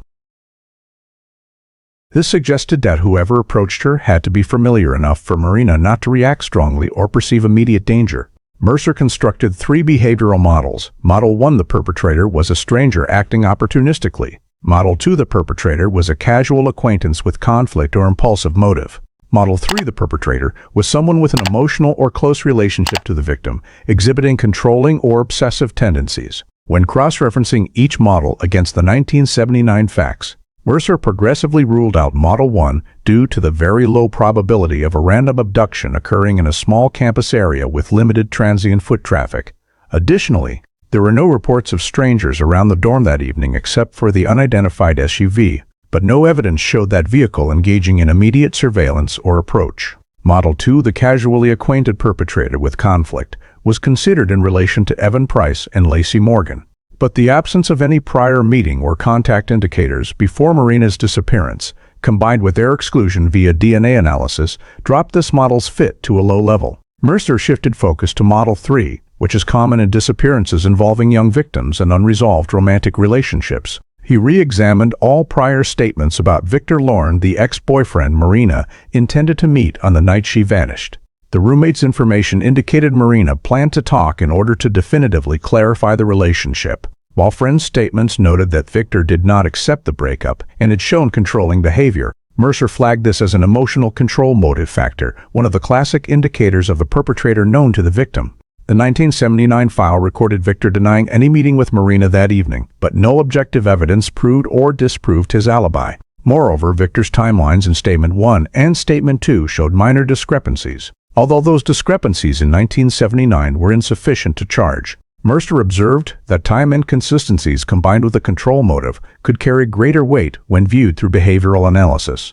Mercer compared the case to behavioral patterns in FBI data from 1980 to 1995, particularly cases where victims disappeared after leaving safe areas to meet acquaintances. Many patterns showed perpetrators operating within familiar radii, choosing low witness times, approaching victims with plausible reasons, and controlling their behavior without creating attention-drawing scenes. Marina left the dorm at 8:00 p.m. when it was already dark, foot traffic had decreased, and she carried no belongings. This supported the hypothesis that she trusted the person she intended to meet, or at least had no heightened caution toward them. Mercer paid special attention to the ownership delusion, a psychological pattern often seen in subjects who refuse to accept relationship endings and view the victim as their possession.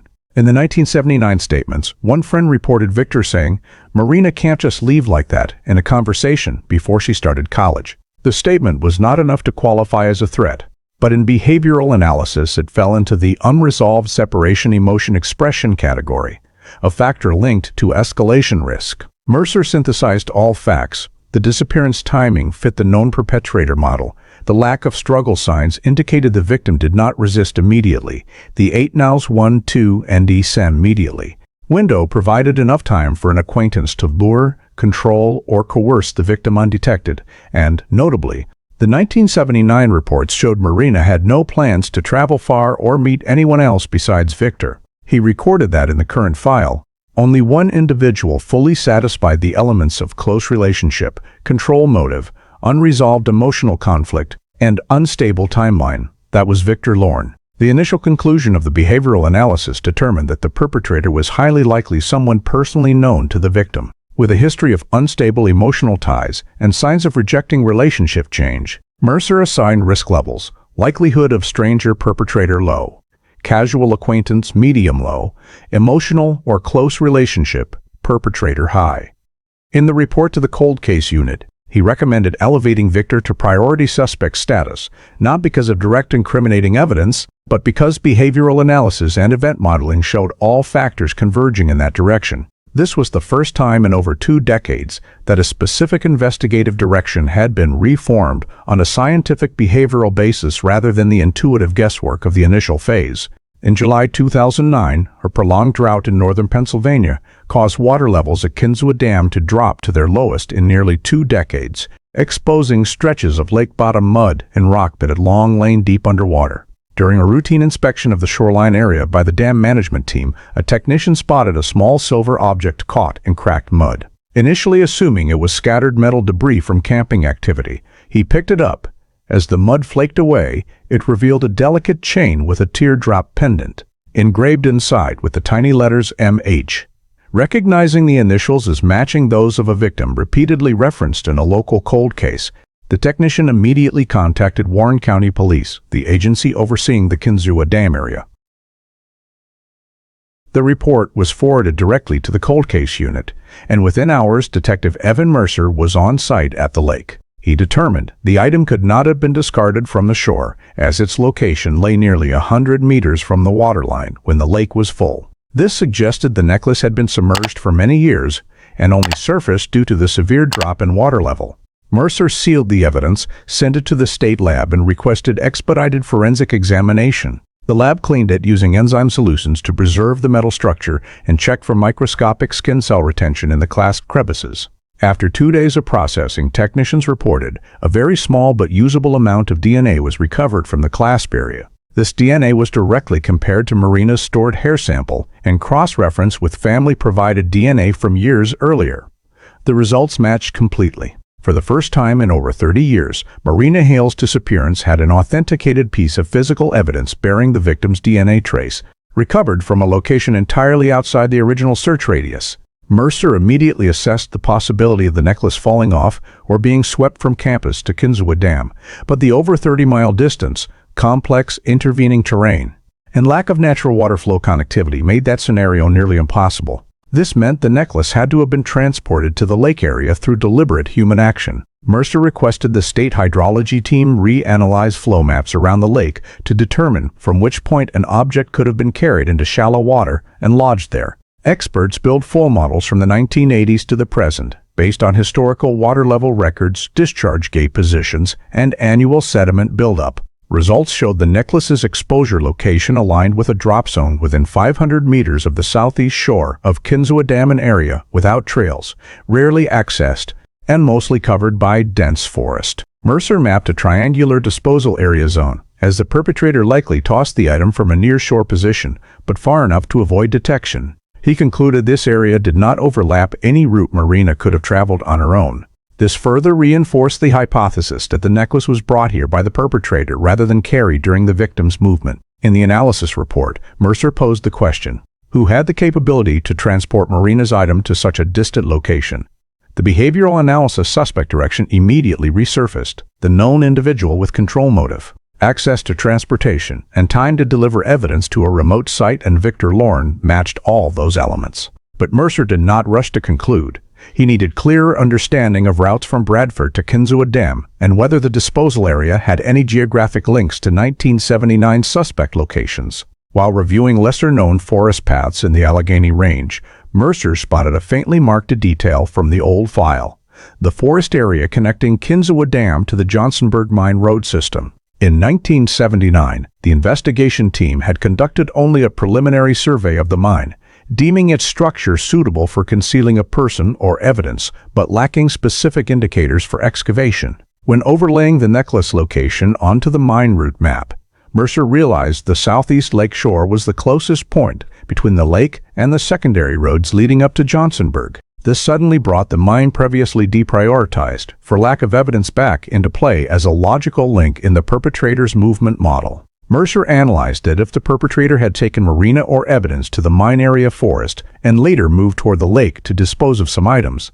The necklace position fit the model perfectly. Moreover, many disappearance cases from that era documented perpetrators keeping a memento before discarding it when no longer useful, and Marina's necklace could have been disposed of in that manner. Mercer noted that the Johnsonburg mine area, though never fully searched, had many characteristics matching disposal or concealment sites, old access roads still traversable by small trucks in 1979, numerous deep chambers and rock pockets, and especially soft sediment zones easy to cover traces, all aligned with a perpetrator familiar with the terrain or who had been there before.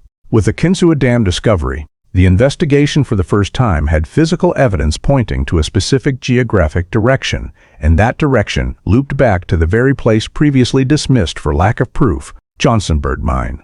Mercer incorporated all findings into a breakthrough report, marking it the most significant turning point since 1979. The necklace confirmed Marina owned property at the lake. Flow modeling defined a plausible disposal range, and terrain mapping revealed the lake-mine linkage, all of which meant the cold case was no longer static. This discovery convinced Mercer that the time had come to re-examine the entire mine area, not as a vague hypothesis, but as a realistic possibility requiring deeper investigation. The discovery of Marina's necklace at Kinzua Dam prompted Detective Evan Mercer to shift focus to fully reconstructing the possible movement route on the night of September 29, 1979. Using modern GIS systems, he input 1979 terrain data, old forest road maps, industrial routes, and mine connectors between Bradford, Johnsonburg, and Kinzua Dam. After integrating the data into GIS software, Mercer began simulating feasible routes a personal vehicle from that era could take without attracting attention. The first model assumed the perpetrator approached Marina as she left the dorm along her normal walking path toward the south gate. Mercer marked the K9 set loss point as the contact or forced entry location. From there, GIS simulated three primary exit directions from campus, into the Allegheny Forest, toward Bradford via main roads, or along secondary northeast paths connecting to old industrial trails. Mercer ruled out the town of Bradford direction due to lack of witnesses and no reason for a perpetrator to choose a lit, visible route. The most optimal model for secrecy was the Allegheny Forest extension eastward, allowing a vehicle to depart the campus area under cover of darkness without notice. Mercer continued simulating the first plausible stop, an area on an old hunter trail system used in the late 1970s, about 6 miles from the dorm. This featured open terrain suitable for a small truck to pause temporarily without leaving easily detectable traces. Although the 1979 search team had not reached this area due to incomplete maps, the GIS model indicated it as an ideal first stop location for the perpetrator to gain control or redirect travel. Mercer flagged it as plausible stop number 1. From there, he simulated the direct route to Johnsonburg Mine. GIS showed the distance from the first stop to the old mine entrance was only about 12 miles along unpaved but traversable roads in 1979. Mercer reviewed the old file and saw that the 1979 team had only superficially surveyed the mine exterior, never penetrating deeper branches due to no evidence indicating the victim had been brought there. But when combined with the necklace at the lake, the Johnsonburg mine route suddenly became a logical segment in the overall path. Mercer simulated plausible stop number 2, the area of old concrete foundations once used as a material staging yard, located just outside the mine entrance but hidden from the main road. No residences, no lighting, and no witnesses made it a position where a vehicle could remain for minutes or hours. At the same time, the old concrete likely erased many traces in 1979, explaining why the original team found nothing. From the mine, Mercer ran the third route simulation, the path from Johnsonburg to Kinzua Dam. GIS identified a little-known forest road running along the northern hillside, connecting to a secondary spur straight down to the southeast lake shore, the exact area where the necklace was found. Mercer cross-checked against 1979 maps and confirmed this route existed then, though unmarked on public maps and appearing only in Pennsylvania forestry documents. This explained why the 1979 team never considered it a travel possibility. Mercer flagged plausible stop number 3, a wide clearing near the lake shore, where gentle slopes allowed water access undetected from the dam or main entrances. According to the hydrology expert's flow model, this area fell within the drop zone where the necklace could have entered the water and drifted to its 2009 discovery position. When cross-referencing these 3 stops against the 1979 file, Mercer identified numerous investigative gaps from that era. Stop 1 was outside the search radius.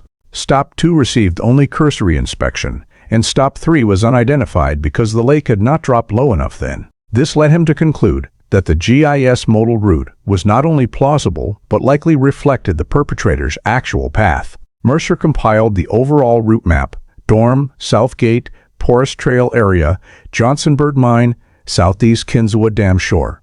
Every point in the chain aligned with known investigation facts. Marina left the dorm and lost scent at the south gate. The mine had been suspected, and the necklace appeared at the lake. These three stop positions were not merely geographic, but behavioral links. Stop 1, approach and control of the victim. Stop 2, secluded space for subsequent actions. Stop 3, evidence disposal site. Mercer finalized the model and included it in the report, determining that the GIS reconstructed route for the first time provided the cold case with a complete, logically connected path that 1979 lacked. With this map, he knew the investigation was moving into a phase where the links were no longer scattered, but beginning to form a coherent geographic and behavioral chain. While finalizing the GIS modal route, Detective Evan Mercer continued reviewing 1979 data sources that the original investigative team could not deeply exploit due to technological limitations. One item that caught his attention was a faint note in the file: unable to verify payphone activity on the night of the disappearance. At the time, interstate and local call logging remained in paper archives without automated cross-referencing. But in 2009, a portion of Pennsylvania Bell's microfiche storage had been digitized, and Mercer realized this could provide an opportunity to re-evaluate Victor Lorn's alibi, the element that had remained ambiguous for 3 decades. He submitted a request to retrieve all payphone logs from the 3 counties relevant to the simulated route: McKean County, Elk County, and Warren County. After a week of processing, the Archive Division sent him scans of more than 200 pages of payphone call lists from the night of September 29, 1979. Most were short calls, large in number and without investigative significance, but Mercer focused on the window from 7:30 p.m. to 10:30 p.m., the period when Marina left the dorm and vanished. While cross-referencing the Elk County log, one entry drew his attention. A payphone at an old gas station near Route 219 recorded a local call at 8:47 p.m., lasting less than 1 minute, with the receiving number belonging to a friend Victor had known. Mercer immediately checked Victor's 1979 statements. In both interviews, Victor asserted that he was home all evening and did not leave Bradford. But the payphone log revealed a complete contradiction. Victor was in Elk County during the time Marina disappeared. Mercer drilled down further. The gas station location was about 20 minutes drive from Johnsonburg Mine and roughly 35 minutes from the southeast shore of Kinzua Dam, where Marina's necklace was found. When he entered the payphone coordinates into the GIS model, Mercer saw that this position lay precisely on the simulated perpetrator route for the night of the disappearance. This made the discovery especially critical because it not only disproved Victor's alibi, but directly tied him to the probable travel path linked to the case. To ensure no error, Mercer rechecked the entire Elk County payphone system from 1979 and verified each station's technological signature to confirm the log was not misattributed. Everything matched. He also confirmed the recipient's identity: Evelyn Carter, a high school classmate of Victor's. Mercer retrieved her 1979 statement and found she had said she did not clearly recall receiving any call from Victor that night due to the long time lapse. However, the payphone log proved the call had occurred. This meant Victor not only left home, but made a call from an area lying directly on the route toward Johnsonburg and subsequently accessible to Kinzua Dam, the very location that had produced Marina's evidence. Mercer entered into the report that this discovery completely collapsed Victor's at-home alibi. Prior behavioral analysis had already placed Victor in the priority suspect group, but lacked geographic temporal proof. Now, with the payphone data, Victor's location and timing were no longer in a blank zone, but anchored to the core investigative space. Mercer cross-checked the 8:47 p.m. timestamp against the original timeline. Marina left the dorm at 8 a.m. and the scent trail ended at the south gate shortly afterward. If the perpetrator approached her near the south gate and traveled eastward along the forest route, the drive time to the Elk County gas station by around 8:37 p.m. was entirely plausible.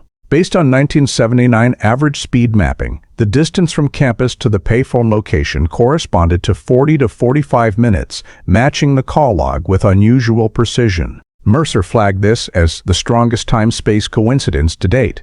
He also considered the possibility that someone else used the payphone on Victor's behalf. But 2 factors undermined that hypothesis. First, the called number belonged to Victor's friend. Second, The gas station was not a common stop. It sat on a rarely traveled forest route used mostly by locals or those familiar with the backcountry. Mercer rechecked the 1979 file for any mention of this gas station, but found no references to Elk County at all. This further reinforced that the original investigation had completely overlooked this route.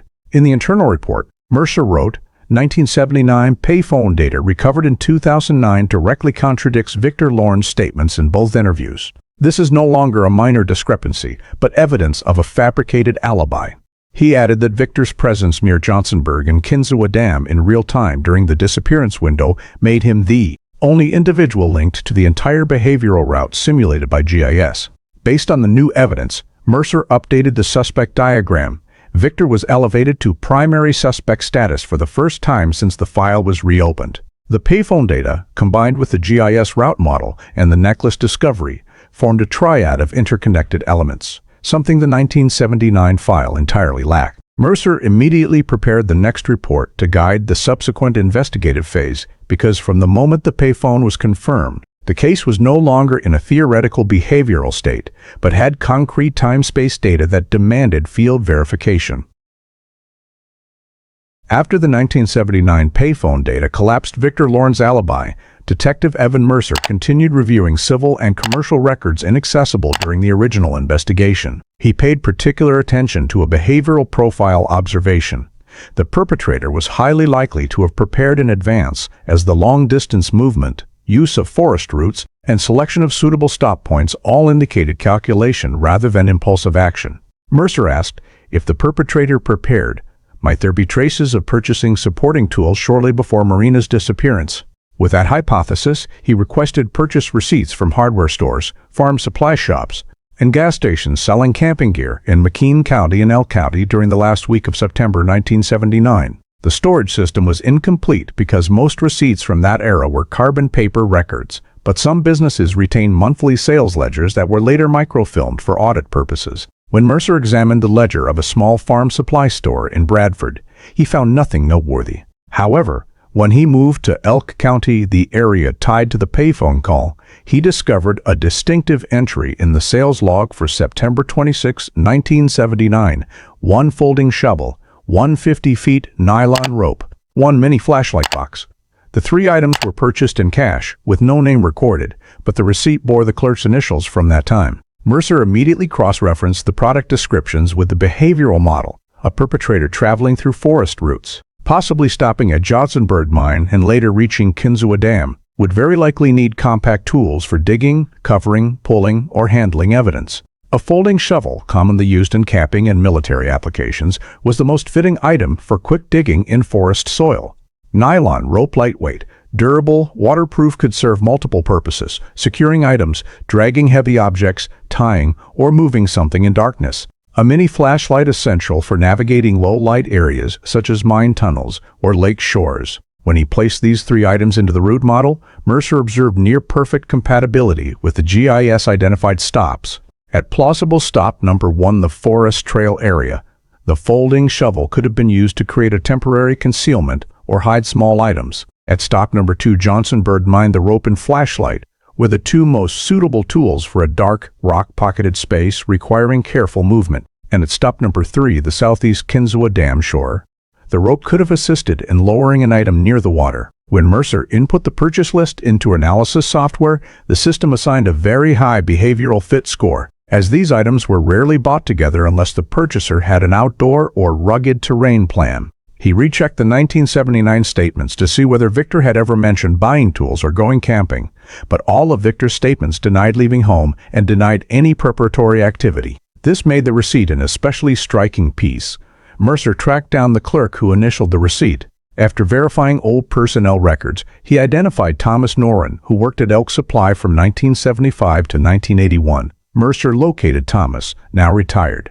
When asked about September 26, 1979, Thomas could not recall the buyer specifically, but remembered that folding shovels and nylon rope were infrequently purchased at that time of year and were usually bought by strangers passing through, rather than familiar locals.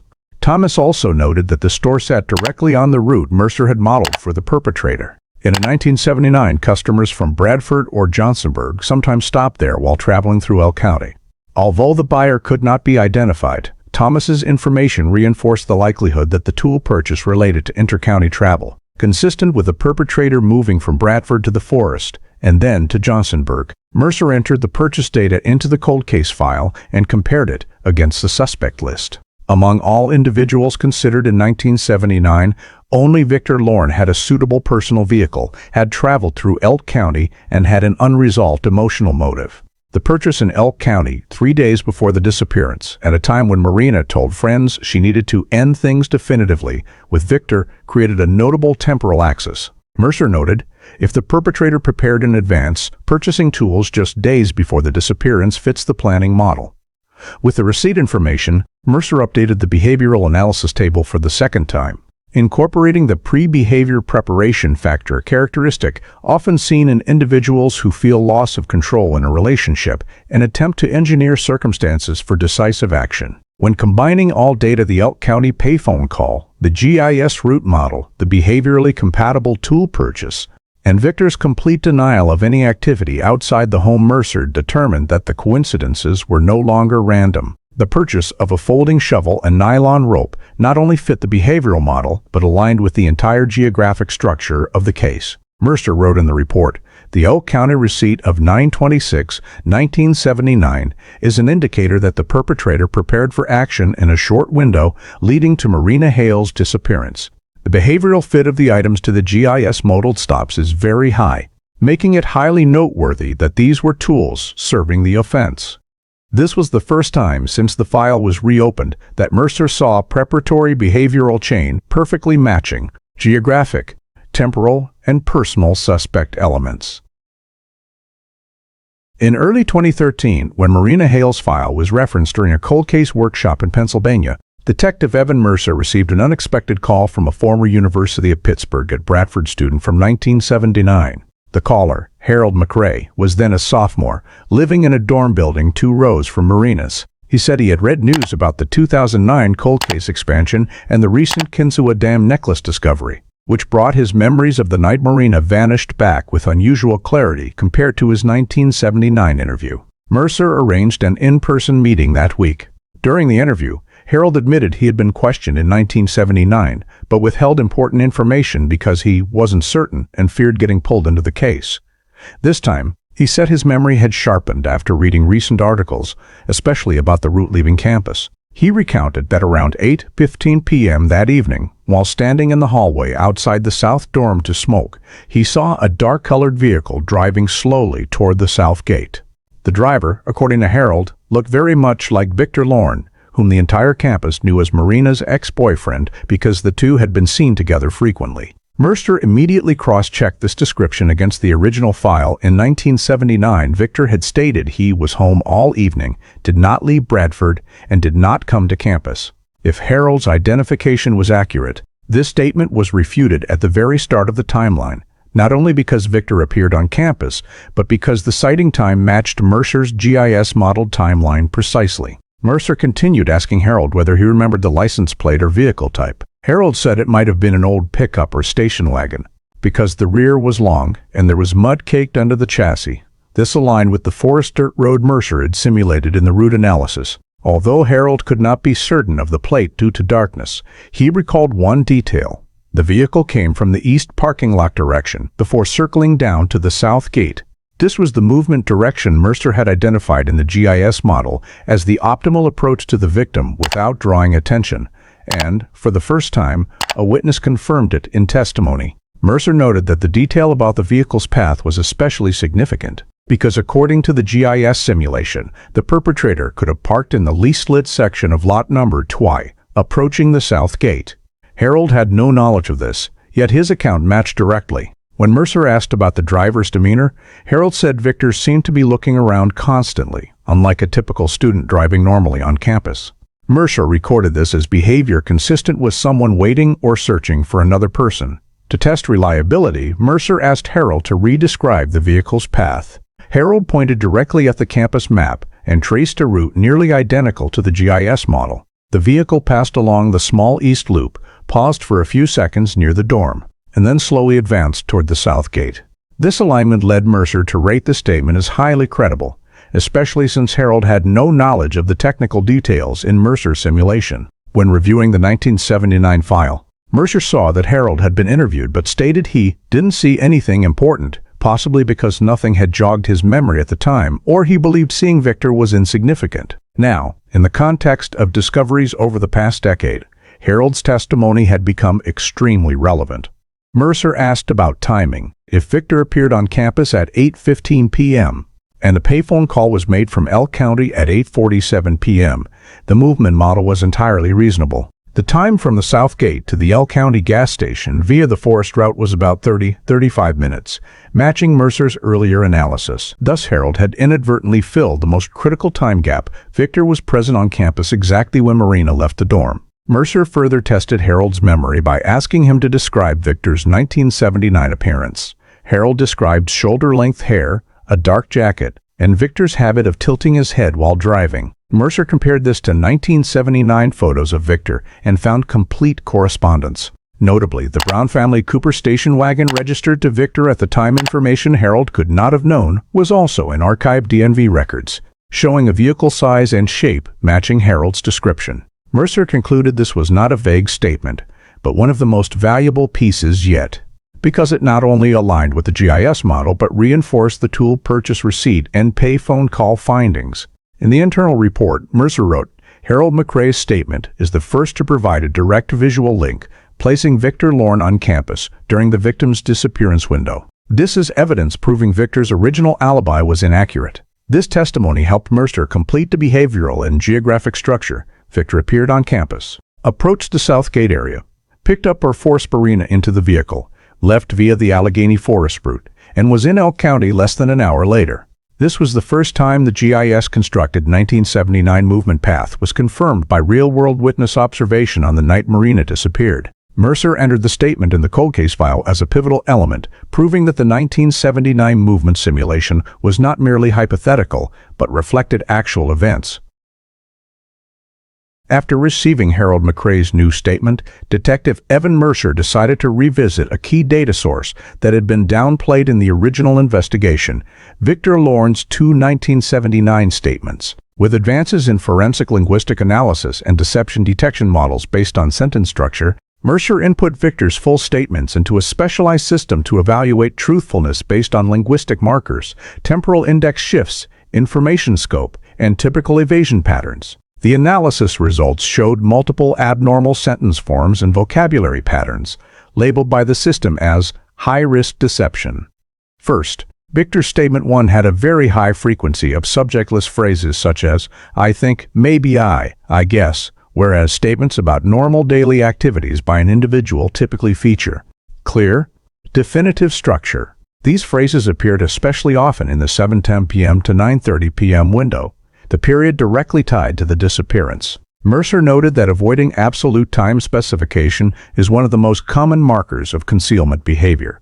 The system also detected a lack of the pronoun I in descriptions of key actions. For example, instead of saying I was in the living room, Victor said, the living room is where I think I was around that time. This indirect phrasing was rated as a linguistic distancing tactic to reduce personal accountability. Additionally, in Statement 2, Victor unexpectedly added unnecessary details, such as mentioning the dog running around the yard or my dad reading the paper, yet these details did not align with the timeline or receive confirmation from anyone else. Mercer flagged this as information embellishment, a pattern often seen when a speaker attempts to make a story more plausible by inserting irrelevant specifics. Another noteworthy finding from the linguistic analysis was the absence of emotional description. When asked how he felt upon learning of Marina's disappearance, Victor used neutral phrases like, I don't know what to say, I'm not sure how I reacted, whereas comparative data show that innocent parties in acquaintance-related disappearances typically display clear emotional markers in their initial descriptions. The system labeled this emotional avoidance, a linguistic pattern concealing genuine connection to the event.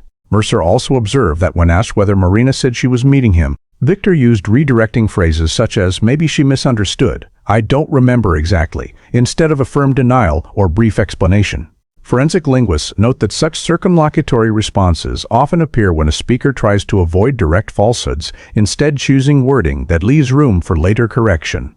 A particularly critical point was the temporal index shift between statements 1 and 2. In statement 1, Victor said, "I was watching TV at 8 o'clock," but in statement 2, he said, "Maybe I was in the backyard at that time." The linguistic analysis system flagged this change as temporal shift, one of the strongest indicators of untruthful statements, as the speaker adjusts the timeline to avoid conflict with new information or to conceal actual actions of that time. Moreover, when cross-referenced with the L County payphone log, Mercer noted an anomaly in how Victor framed that night. When specifically asked, "Did you leave the house between 7 and 10 p.m.?" Victor answered, "I didn't leave Bradford," but did not directly answer, "Did you leave the house?" Shifting the geographic scope in the response from house to Bradford is a common misdirection technique, creating the appearance of an answer while actually evading the question's content. The analysis system also found that Victor almost never used strong action verbs in his statements. Innocent parties typically describe actions concretely. "I went," "I did," "I saw," while Victor used vague verbs like "I think," "I guess," "I'm sure."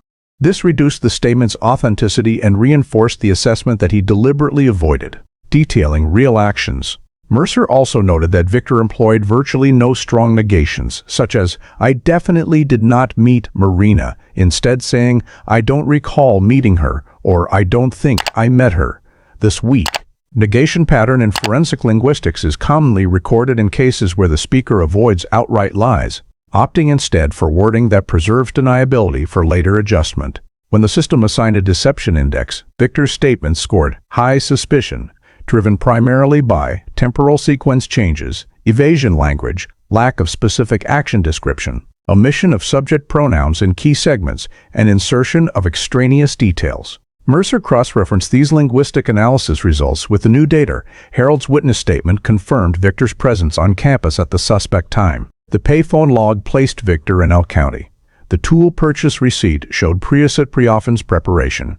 When combined, Mercer concluded that Victor not only gave false statements, but showed signs of deliberately maintaining a narrative to conceal his actual behavior on the night Marina disappeared. In the internal report, he wrote, "Forensic linguistic analysis reinforces that Victor Lorn's statements lack truthfulness. Evasion markers, time discrepancies, and sentence structures creating distance indicate intentional information adjustment to avoid linkage to Marina Hale's disappearance."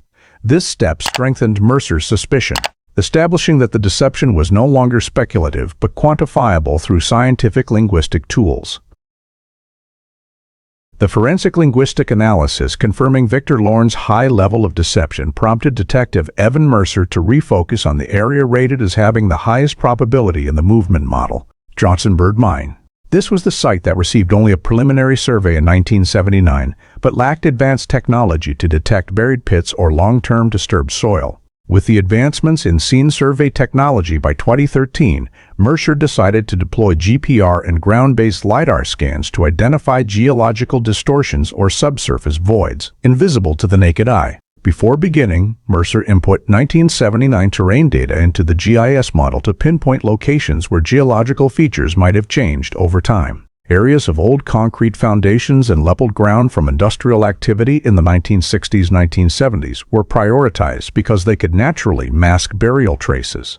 The GPR technical team arrived at the mine in early September 2013. They started scanning at the eastern concrete foundation area, the point the GIS model identified as plausible stop number 2 on the 1979 movement route. Initial results showed nothing unusual beyond old cracks.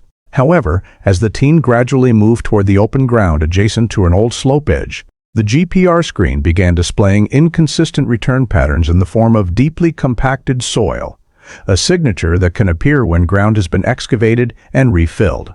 Mercer immediately ordered successive GPR layers in a 1-meter grid to create a three-dimensional subsurface map.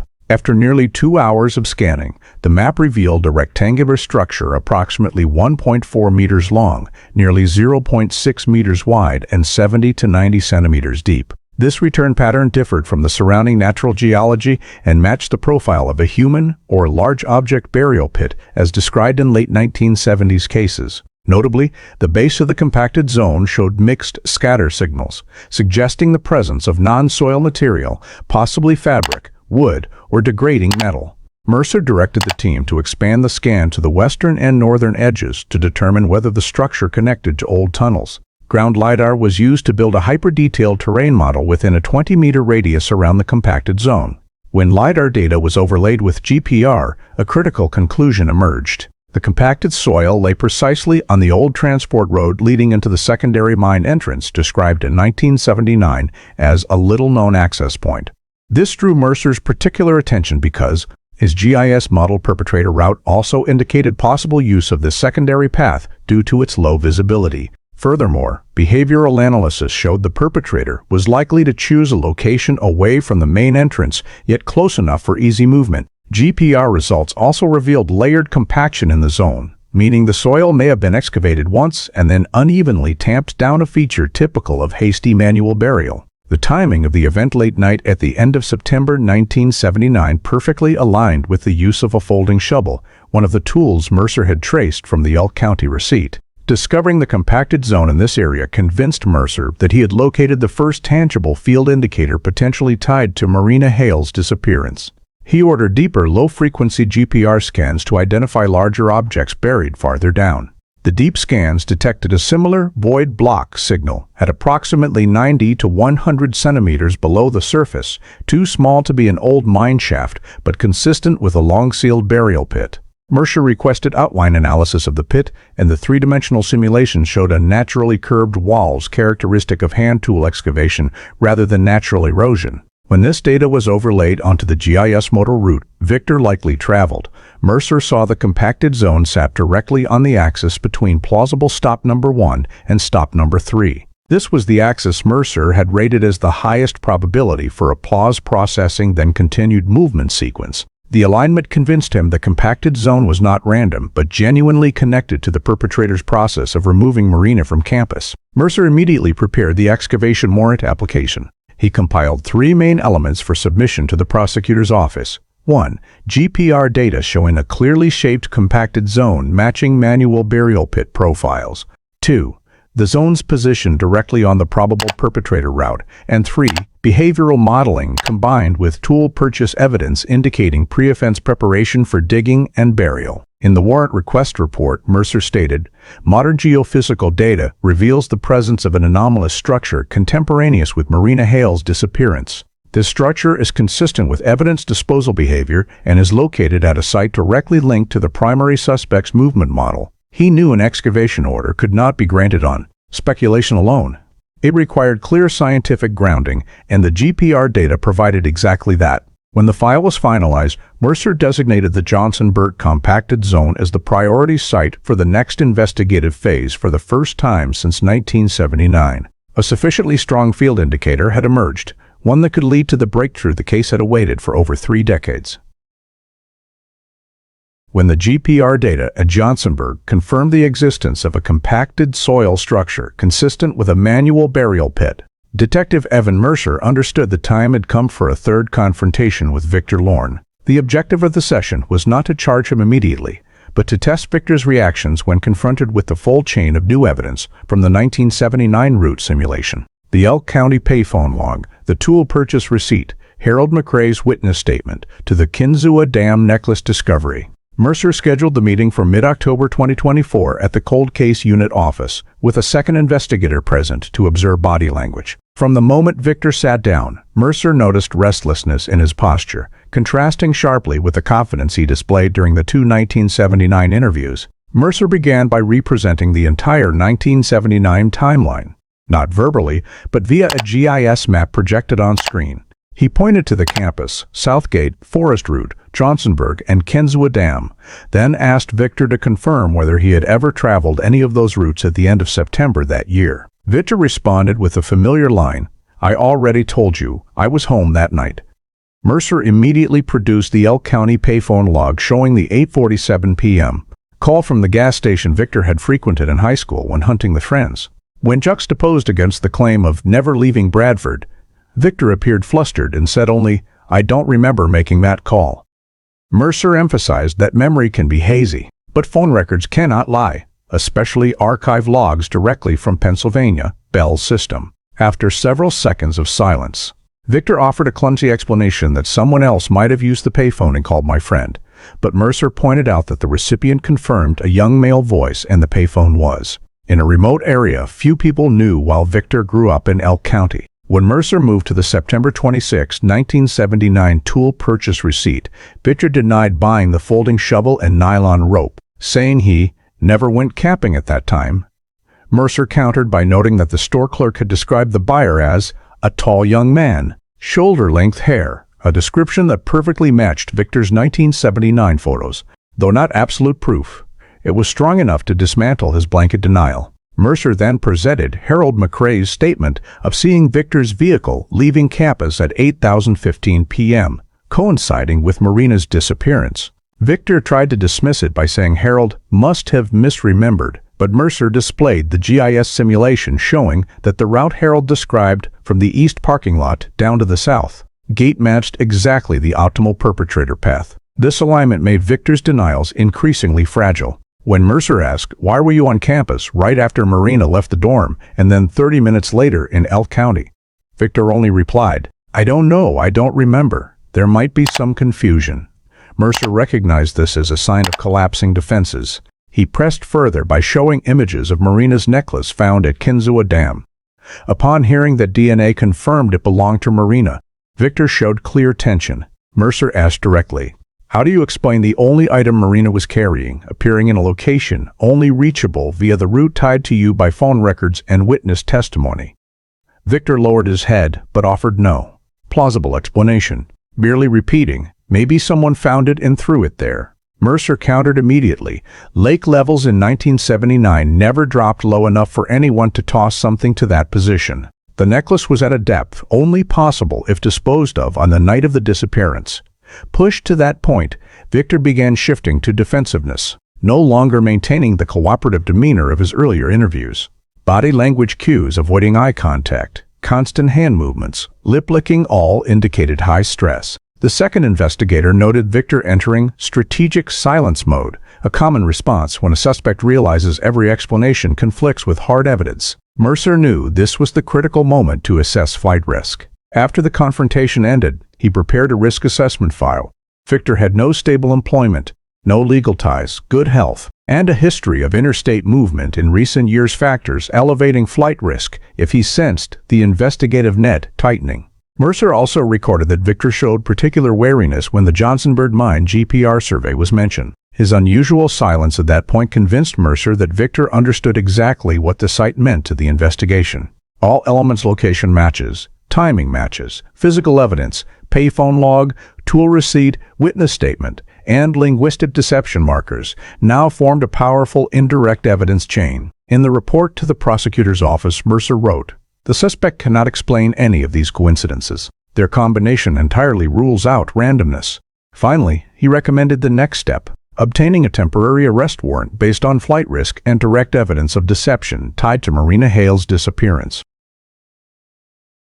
At the end of October 2024, after the third confrontation showed Victor Lorn could offer no reasonable explanation for any of the coincidences between old investigative data and new discoveries, Detective Evan Mercer formally completed the warrant application to McKean County Court for an arrest order.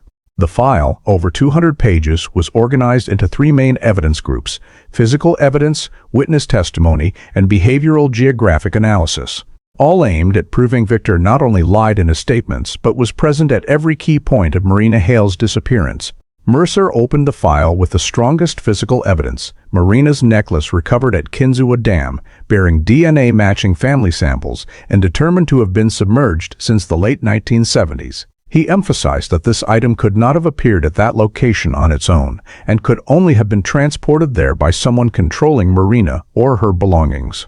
Next came the 1979 Elk County payphone log, proving Victor made a call in an area more than 30 miles from campus, just 30 minutes after Marina vanished, completely refuting his claim of being home all evening. Mercer attached the GIS-modeled map showing the payphone location aligned precisely with the perpetrator's probable route from the South Campus Gate to Johnsonburg and then to Kinzua Dam.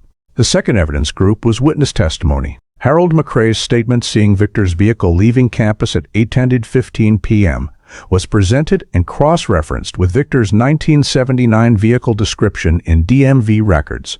Mercer stressed that this was the first time in over 30 years a witness had confirmed Victor's presence at the exact place and time of Marina's disappearance.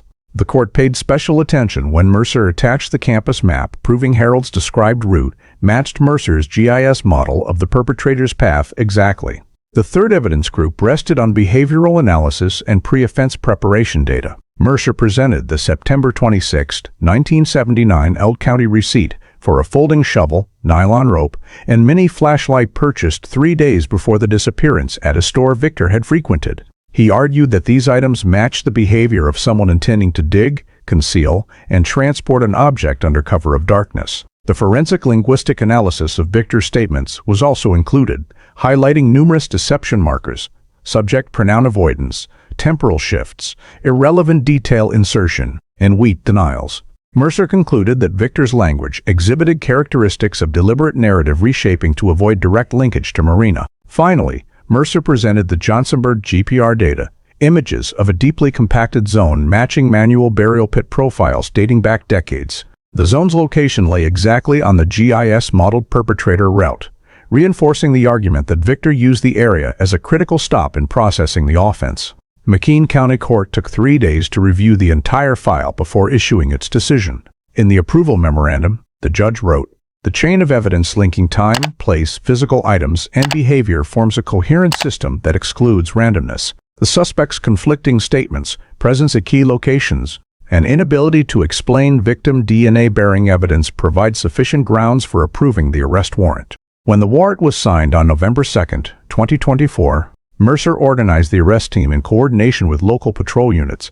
Given Victor's signs of potential flight risk after the third confrontation, the team decided on an early morning operation when the suspect would be least alert. At 5:42 a.m., the investigation team approached Victor's single-story home on the outskirts of Kane. Mercer stood in command position, observing through binoculars as 2 officers approached the front door. After 3 knocks and announcements of the warrant with no response, the team used a spare key provided by the former owner in full compliance with legal procedure to unlock the door. Victor was found in the living room, sitting motionless as though he had been awake all night. When Mercer read the warrant, Victor showed no strong reaction, only saying, "I didn't do anything," but his voice trembled and his eyes betrayed clear fear. The observation team recorded this as typical suspect behavior upon realizing the investigative circle had closed. Victor was handcuffed and escorted to the patrol car. Neighbors were still asleep, the neighborhood shrouded in early fog, creating a quiet scene in stark contrast to the moment's significance. For the first time in 45 years, Marina Hale's disappearance had a suspect in custody based on an evidence chain heavy enough to proceed to trial. Mercer logged the arrest time as 5:56 a.m., marking the transition from suspicion to legal action, a step this cold case had awaited for nearly half a century. After completing the arrest procedures and transporting Victor Lorn to the Bradford Police Department's interview room, Detective Evan Mercer prepared to enter the most critical phase of the entire investigation, breaking the suspect's resistance using the Reed technique, a method designed to corner the subject into confronting contradictions in his statements and create openings that lead to partial confessions.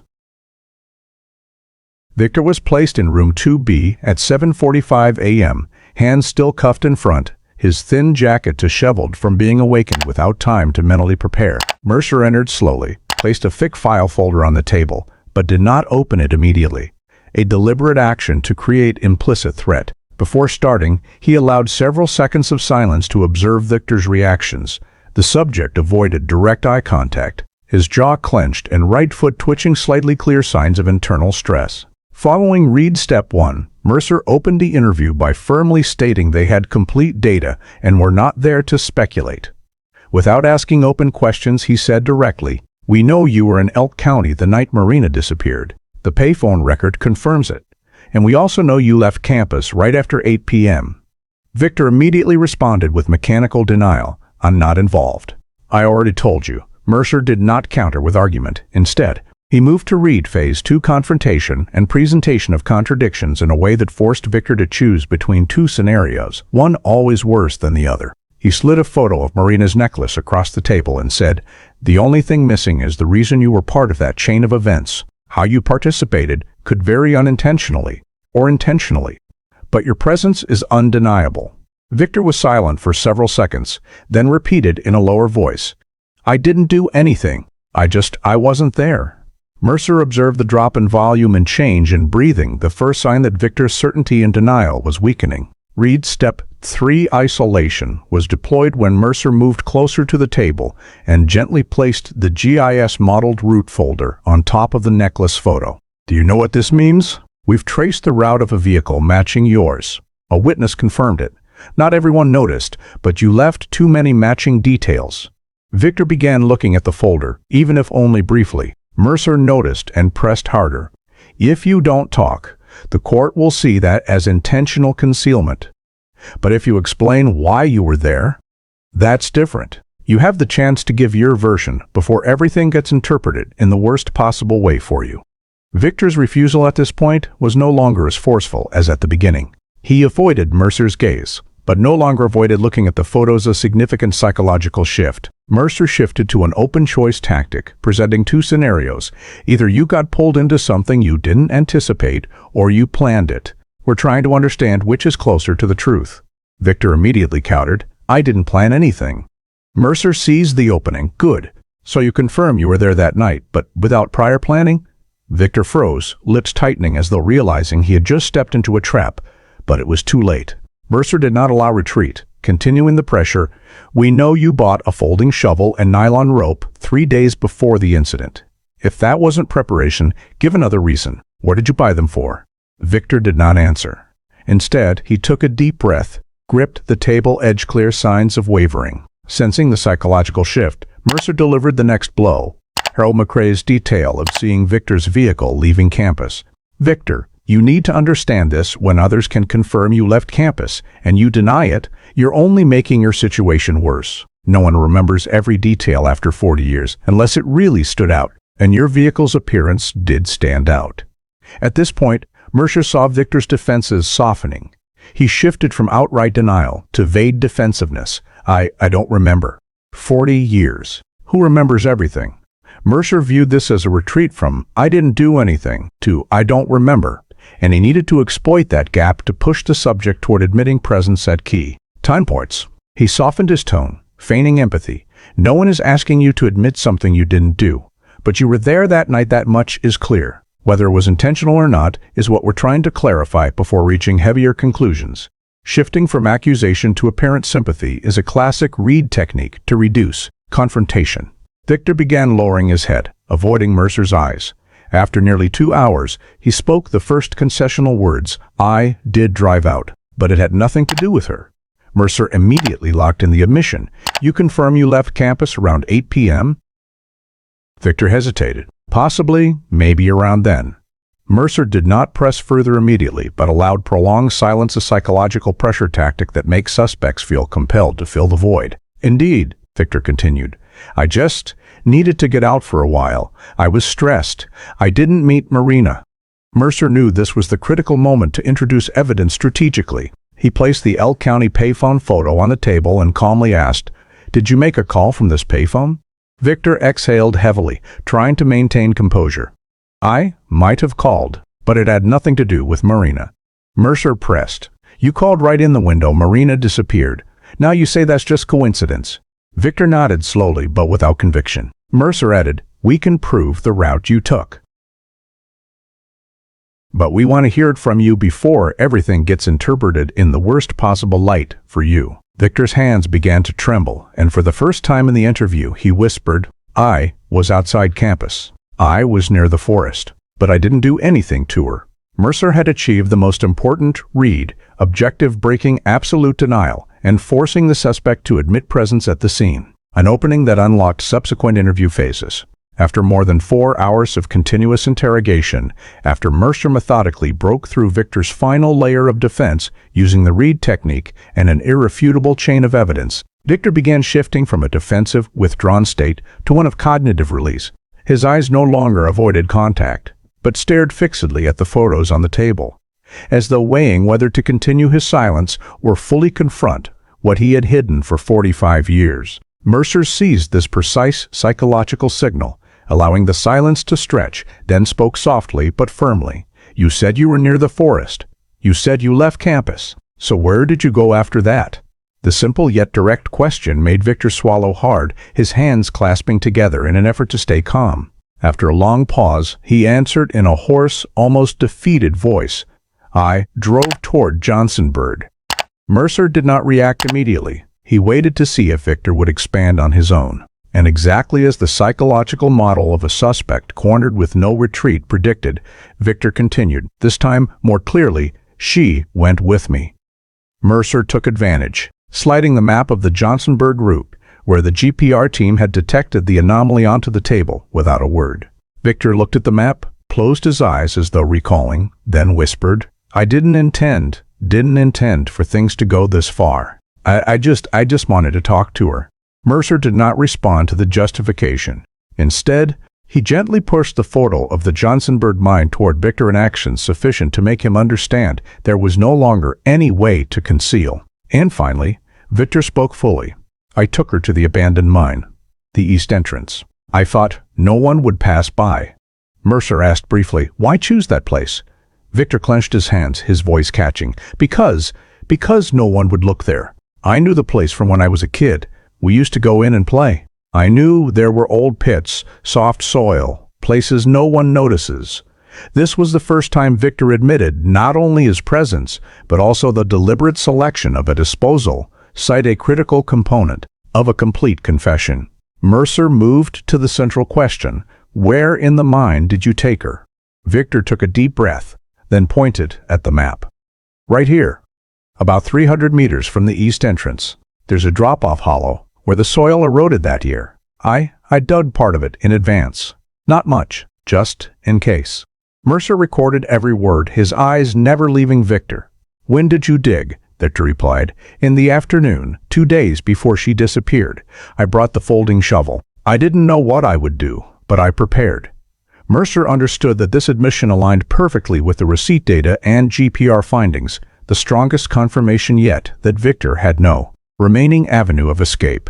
He continued, after you took Marina there, what happened?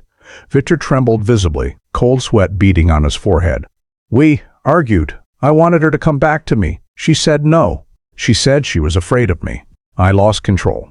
Mercer did not press for further details of what followed. The goal of this phase of the interrogation was not to extract the full sequence of events, but to establish the burial location. So he shifted immediately. Where did you bury her? Victor looked down at the table as though trying to avoid facing his own crime. I put her in the pit. The pit was about 2 feet deep at the time. I filled the dirt back in, covered it with rocks, then pulled some branches down over it. Mercer asked, exact location? Victor sighed, then traced a small circle on the map with his finger. Right here, to the left of the old trail, there's a large triangular rock, about 4 meters behind it. Mercer pushed the detailed GPR map onto the table. Are you lying if I tell you we found signs of compacted soil at this exact position? Victor looked at the map, eyes widening, unable to hide his shock. You found it already? Mercer did not answer directly. He said, we need your final confirmation. Are you willing to sign the location diagram? Victor nodded, his hand shaking so badly the pen nearly slipped from his fingers. He signed, then pulled the map closer. Do you need me to point it out more precisely? I can take you there, Mercer noted. You're offering to reenact the scene? Victor answered immediately. I want to end this. Mercer understood that this was not merely cooperation, but the complete collapse of 45 years of psychological defense. He asked the final question of the session, why are you talking now? Victor stared into the empty space on the wall, his voice strained. I thought time would bury it. But when you found the necklace, when you came to my house, I knew it was over. I couldn't keep lying about being there anymore. Mercer decided to conclude the interview. He gathered the file, signed off on the statement, and instructed the officer to escort Victor back to holding. But before leaving the room, Victor paused for a second, turned his head, and spoke softly. Not justifying, not excusing, just one clear sentence that served as the final punctuation on nearly half a century of silence. I'll show you the place. I remember every step. Mercer did not reply, but in his internal notes he recorded, suspect has transitioned from denial to admission of involvement, pointing to location. High credibility, consistent with physical evidence and GPR data. The interrogation ended, and for the first time since 1979, the location where Marina Hale was buried had been described in detail clearly, precisely, and matching the evidence collected over more than 4 decades of investigation. 3 days after Victor Lorn signed the location identification document, the Pennsylvania State Police excavation team, in coordination with the Cold Case Unit and the State Forensic Division, launched the official dig at Johnson Bird Mine. Mercer was present from 6 a.m., observing as technicians set up barriers, secured the zone, and placed marker stakes according to the coordinates Victor had provided. The GIS map, satellite imagery, GPR data, and Victor's sign diagram were placed side by side to ensure the excavation site matched exactly. As morning light illuminated the exposed rock and damp, deep soil, the forensic team began bringing in equipment. The dig site was located precisely behind the large triangular rock Victor described, about 4 meters off the old trail and exactly aligned with the deep compacted zone detected by GPR. The forensic group used trowels and brushes to remove surface soil layers carefully to avoid disturbing the structure. After nearly 10 minutes of clearing thin layers, they began to see a change in soil color. The gray soil mixed with fine gravel gradually transitioned to dark brown compacted soil, showing clear signs of having been excavated and refilled. Mercer stood close to the scene, noting anomalous soil color consistent with manual backfill description. At approximately 40 centimeters deep, the forensic technician paused when the brush tip struck something hard. They widened the area, brushing around the edges to reveal a smooth, rounded surface, the top of a human forearm bone. No one spoke for several seconds. Then the forensic team leader confirmed human skeletal remains, structure consistent with female. Mercer ordered the area secured in full photography before proceeding. Excavation continued layer by layer until other bone fragments began to appear, ribs, then a partial skull with a small fracture consistent with more than 4 decades of decomposition. Beneath the chest cavity, they found a fragment of pale blue decayed fabric, partially preserved under dry soil. The forensic team placed the fabric fragment into a specialized bag, noting that the color matched the clothing Marina was described as wearing by her roommate in 1979. When expanding to the left side of the burial pit, technicians discovered a small metal object, a broken alloy zipper pull. Nearby, they recovered a thin stainless steel ring with a very small M engraved inside, consistent with family-confirmed items Marina had worn since high school. All items were collected following triple seal protocol and transferred to the lab. After the entire skeletal portion was recovered, the forensic team conducted a final scene assessment, measuring pit depth, compaction structure, soil layering, and natural settling direction over time. All data aligned with Victor's description: hand-dug pit approximately 2 feet deep, rocks placed on top, and small branches pulled down to conceal. The excavation concluded at 3:40 p.m. with all samples transferred to the Pennsylvania State Forensic Lab in Harrisburg. There, the bone analysis team began evaluating decomposition level, estimating time since death, signs of trauma, and surrounding environmental conditions. Preliminary results indicated the skeletal sample belonged to a female aged 18 to 22, fully consistent with Marina Hale in 1979. A skull fracture showed external force either before or at the time of death, though long-term decomposition prevented precise mechanism determination. However, no animal activity or post-burial movement was detected, confirming the find location as the original burial site. Soil analysis within the pit revealed clear disturbance patterns: upper layer soil dragged downward and mixed with lower layer soil in a manner typical of manual hand-dug burial, reinforcing the authenticity of Victor's statement that he dug manually with a folding shovel. Hair samples recovered from the pit were submitted for DNA analysis. Thanks to modern technology and Marina's family DNA profile stored since 2003, results showed a 99.78% match with the family profile. The forensic team concluded DNA consistent with victim Marina Hale, no second DNA samples sufficient for analysis.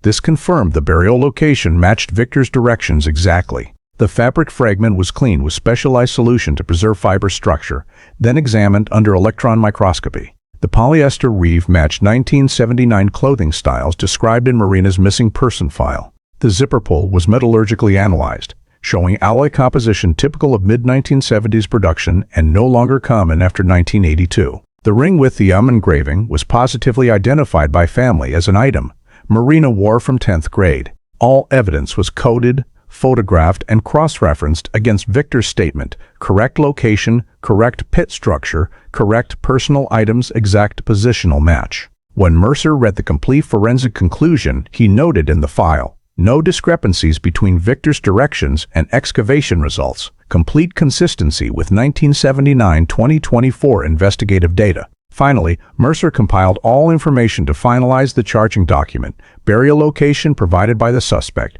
identifying evidence belonging to Marina, DNA, and skeletal conclusions, soil structure matching the statement and GPR data, along with pre-offense preparation evidence from 1979. The file was closed with the Pennsylvania State Forensic Division's final assessment. No alternative explanation exists other than the victim being buried at this location by the person who provided the directions. Correspondence between the statement and excavation results is absolute. This constituted complete evidence, moving the 45-year case into its final legal phase. Victor Lorn's trial took place in December 2024 at McKean County Court, where large numbers of Bradford residents and people from surrounding areas attended, because this was the case that had haunted the community for 45 years. The prosecution presented the evidence chain chronologically, beginning with the night of Marina Hale's disappearance in 1979, then sequentially introducing every investigative result. The 80s here, 10:01 p.m. Critical window: the witness who saw Victor's vehicle leaving campus, the Elk County payphone log coinciding with Marina's disappearance, the receipt for a folding shovel and nylon rope purchased 3 days prior, the GIS-modeled route leading to Johnsonburg and Kinzua Dam, the GPR detection of compacted soil, and finally the excavation that recovered skeletal remains and identifying items belonging to Marina at the exact location Victor pointed out. Each piece of evidence was displayed like interlocking pieces, forming an undeniable sequence, showing that Victor not only participated but actively directed the entire course of conduct from preparation to disposal. The courtroom fell silent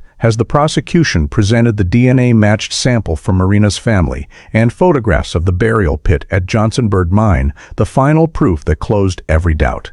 Defense counsel attempted to argue that Victor's confession was coerced due to psychological pressure, but the recorded interview was played, showing Victor voluntarily provided detailed directions multiple times and even offered to lead investigators to the burial site, completely collapsing the coercion claim. The defense also argued that the long passage of time from 1979 to 2024 had degraded evidence, but the prosecution immediately countered that Victor's own directions, matching GPR and forensic findings, exactly eliminated any possibility of conjecture or error.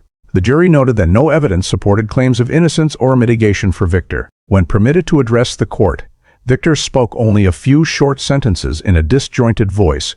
"I didn't think things would go this far. I didn't intend for it to end like this." The incoherent and unconvincing defense, which failed to align with the meticulous preparatory steps, provoked visible anger among most people present in the courtroom. An elderly person in the back row whispered, "We've lived near him all these years, never knowing a monster was right here in the community."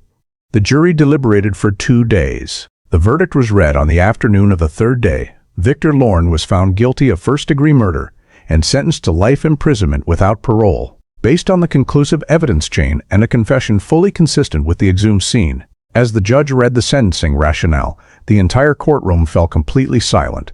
The defendant's conduct demonstrated premeditation, intent, and deliberation. For 45 years, the defendant not only concealed the truth, but allowed the victim's family and the community to endure uncertainty. The court finds the maximum sentence appropriate. Victor showed no strong reaction, merely lowering his head, shoulders hunched as though drained of all capacity to resist. After the sentence was pronounced, many Bradford residents wept not from surprise at the punishment, but because the moment marked the end of a nearly half-century ordeal. Some left the courtroom in silence. Others lingered to speak with police, saying they couldn't believe the killer was someone they once studied with, saw in the library, ate with in the campus dining hall. Many said the most shocking aspect was not the crime itself, but that he had lived normally among them for so many years afterward without ever showing a sign. Local media covered the story extensively, calling it the most significant cold case ever solved in McKean County.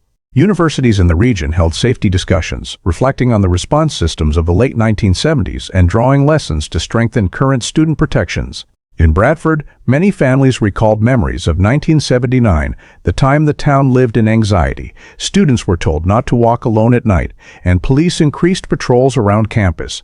At the end of that month, a memorial for Marina Hale was held in the university courtyard. People who had attended school with her, now in their 60s, brought old photos and shared small stories from their shared dorm life. The ceremony carried no tone of tragedy, but rather a sense of full closure for the case, a tribute to the lost and to the persistence of investigators across generations. When the file was officially marked closed, fully resolved, Mercer left the courthouse without speaking to the press. He wrote only one brief line in his internal report: "The case has reached its conclusion aligned with the truth obtained from the scene, statements, and evidence. No unresolved points remain." After 45 years, Marina Hale's disappearance has finally closed with the truth and justice the Bradford community had awaited for nearly half a century. The story of Marina Hale's disappearance and subsequent murder, an investigative journey spanning 45 years, traversing the technological limits of 1979, the dead ends of the 1980s-90s, then breakthroughs through DNA, GIS, GPR, and especially the persistence of the cold case unit, clearly reflects an important reality in contemporary American life. Justice does not always arrive quickly, but it can arrive if society continues investing in science, procedure, and unwavering determination. One noteworthy detail is that the Bradford community in 1979 once believed their town safe enough for students to move freely in familiar campus spaces. Yet Marina vanished in mere minutes after leaving her dorm at 8:00 p.m., reminding us that safety is never guaranteed. The lesson for America today, especially for parents and students, is to value small preventive steps, share schedules with friends, use location sharing apps when alone, stay aware of low light or low traffic areas. Another detail carrying contemporary value is how modern technology solved a seemingly unsolvable case. The necklace found at Kinzua Dam became the key only through DNA profiling and advanced geographic analysis. This reminds us of the essential role of evidence preservation, long-term storage, and support for funding cold case units. Finally, Victor Lorn's case, a former classmate who once appeared in the victim's daily life, underscores that violence within personal relationships is not distant. America today still faces dating violence and stalking among young people, and Marina's lesson is this: any sign of control, threat, or obsessive behavior, no matter how small, should be reported early. This story reminds us that justice does not appear on its own. It arrives through community vigilance, scientific progress, and relentless persistence. Thank you for following this nearly half-century investigative journey. If you'd like to continue accompanying deep, compelling case stories like Marina Hale's, don't forget to subscribe to the channel. See you in the next video, where we explore more cases that seemed lost to time but were ultimately brought to light.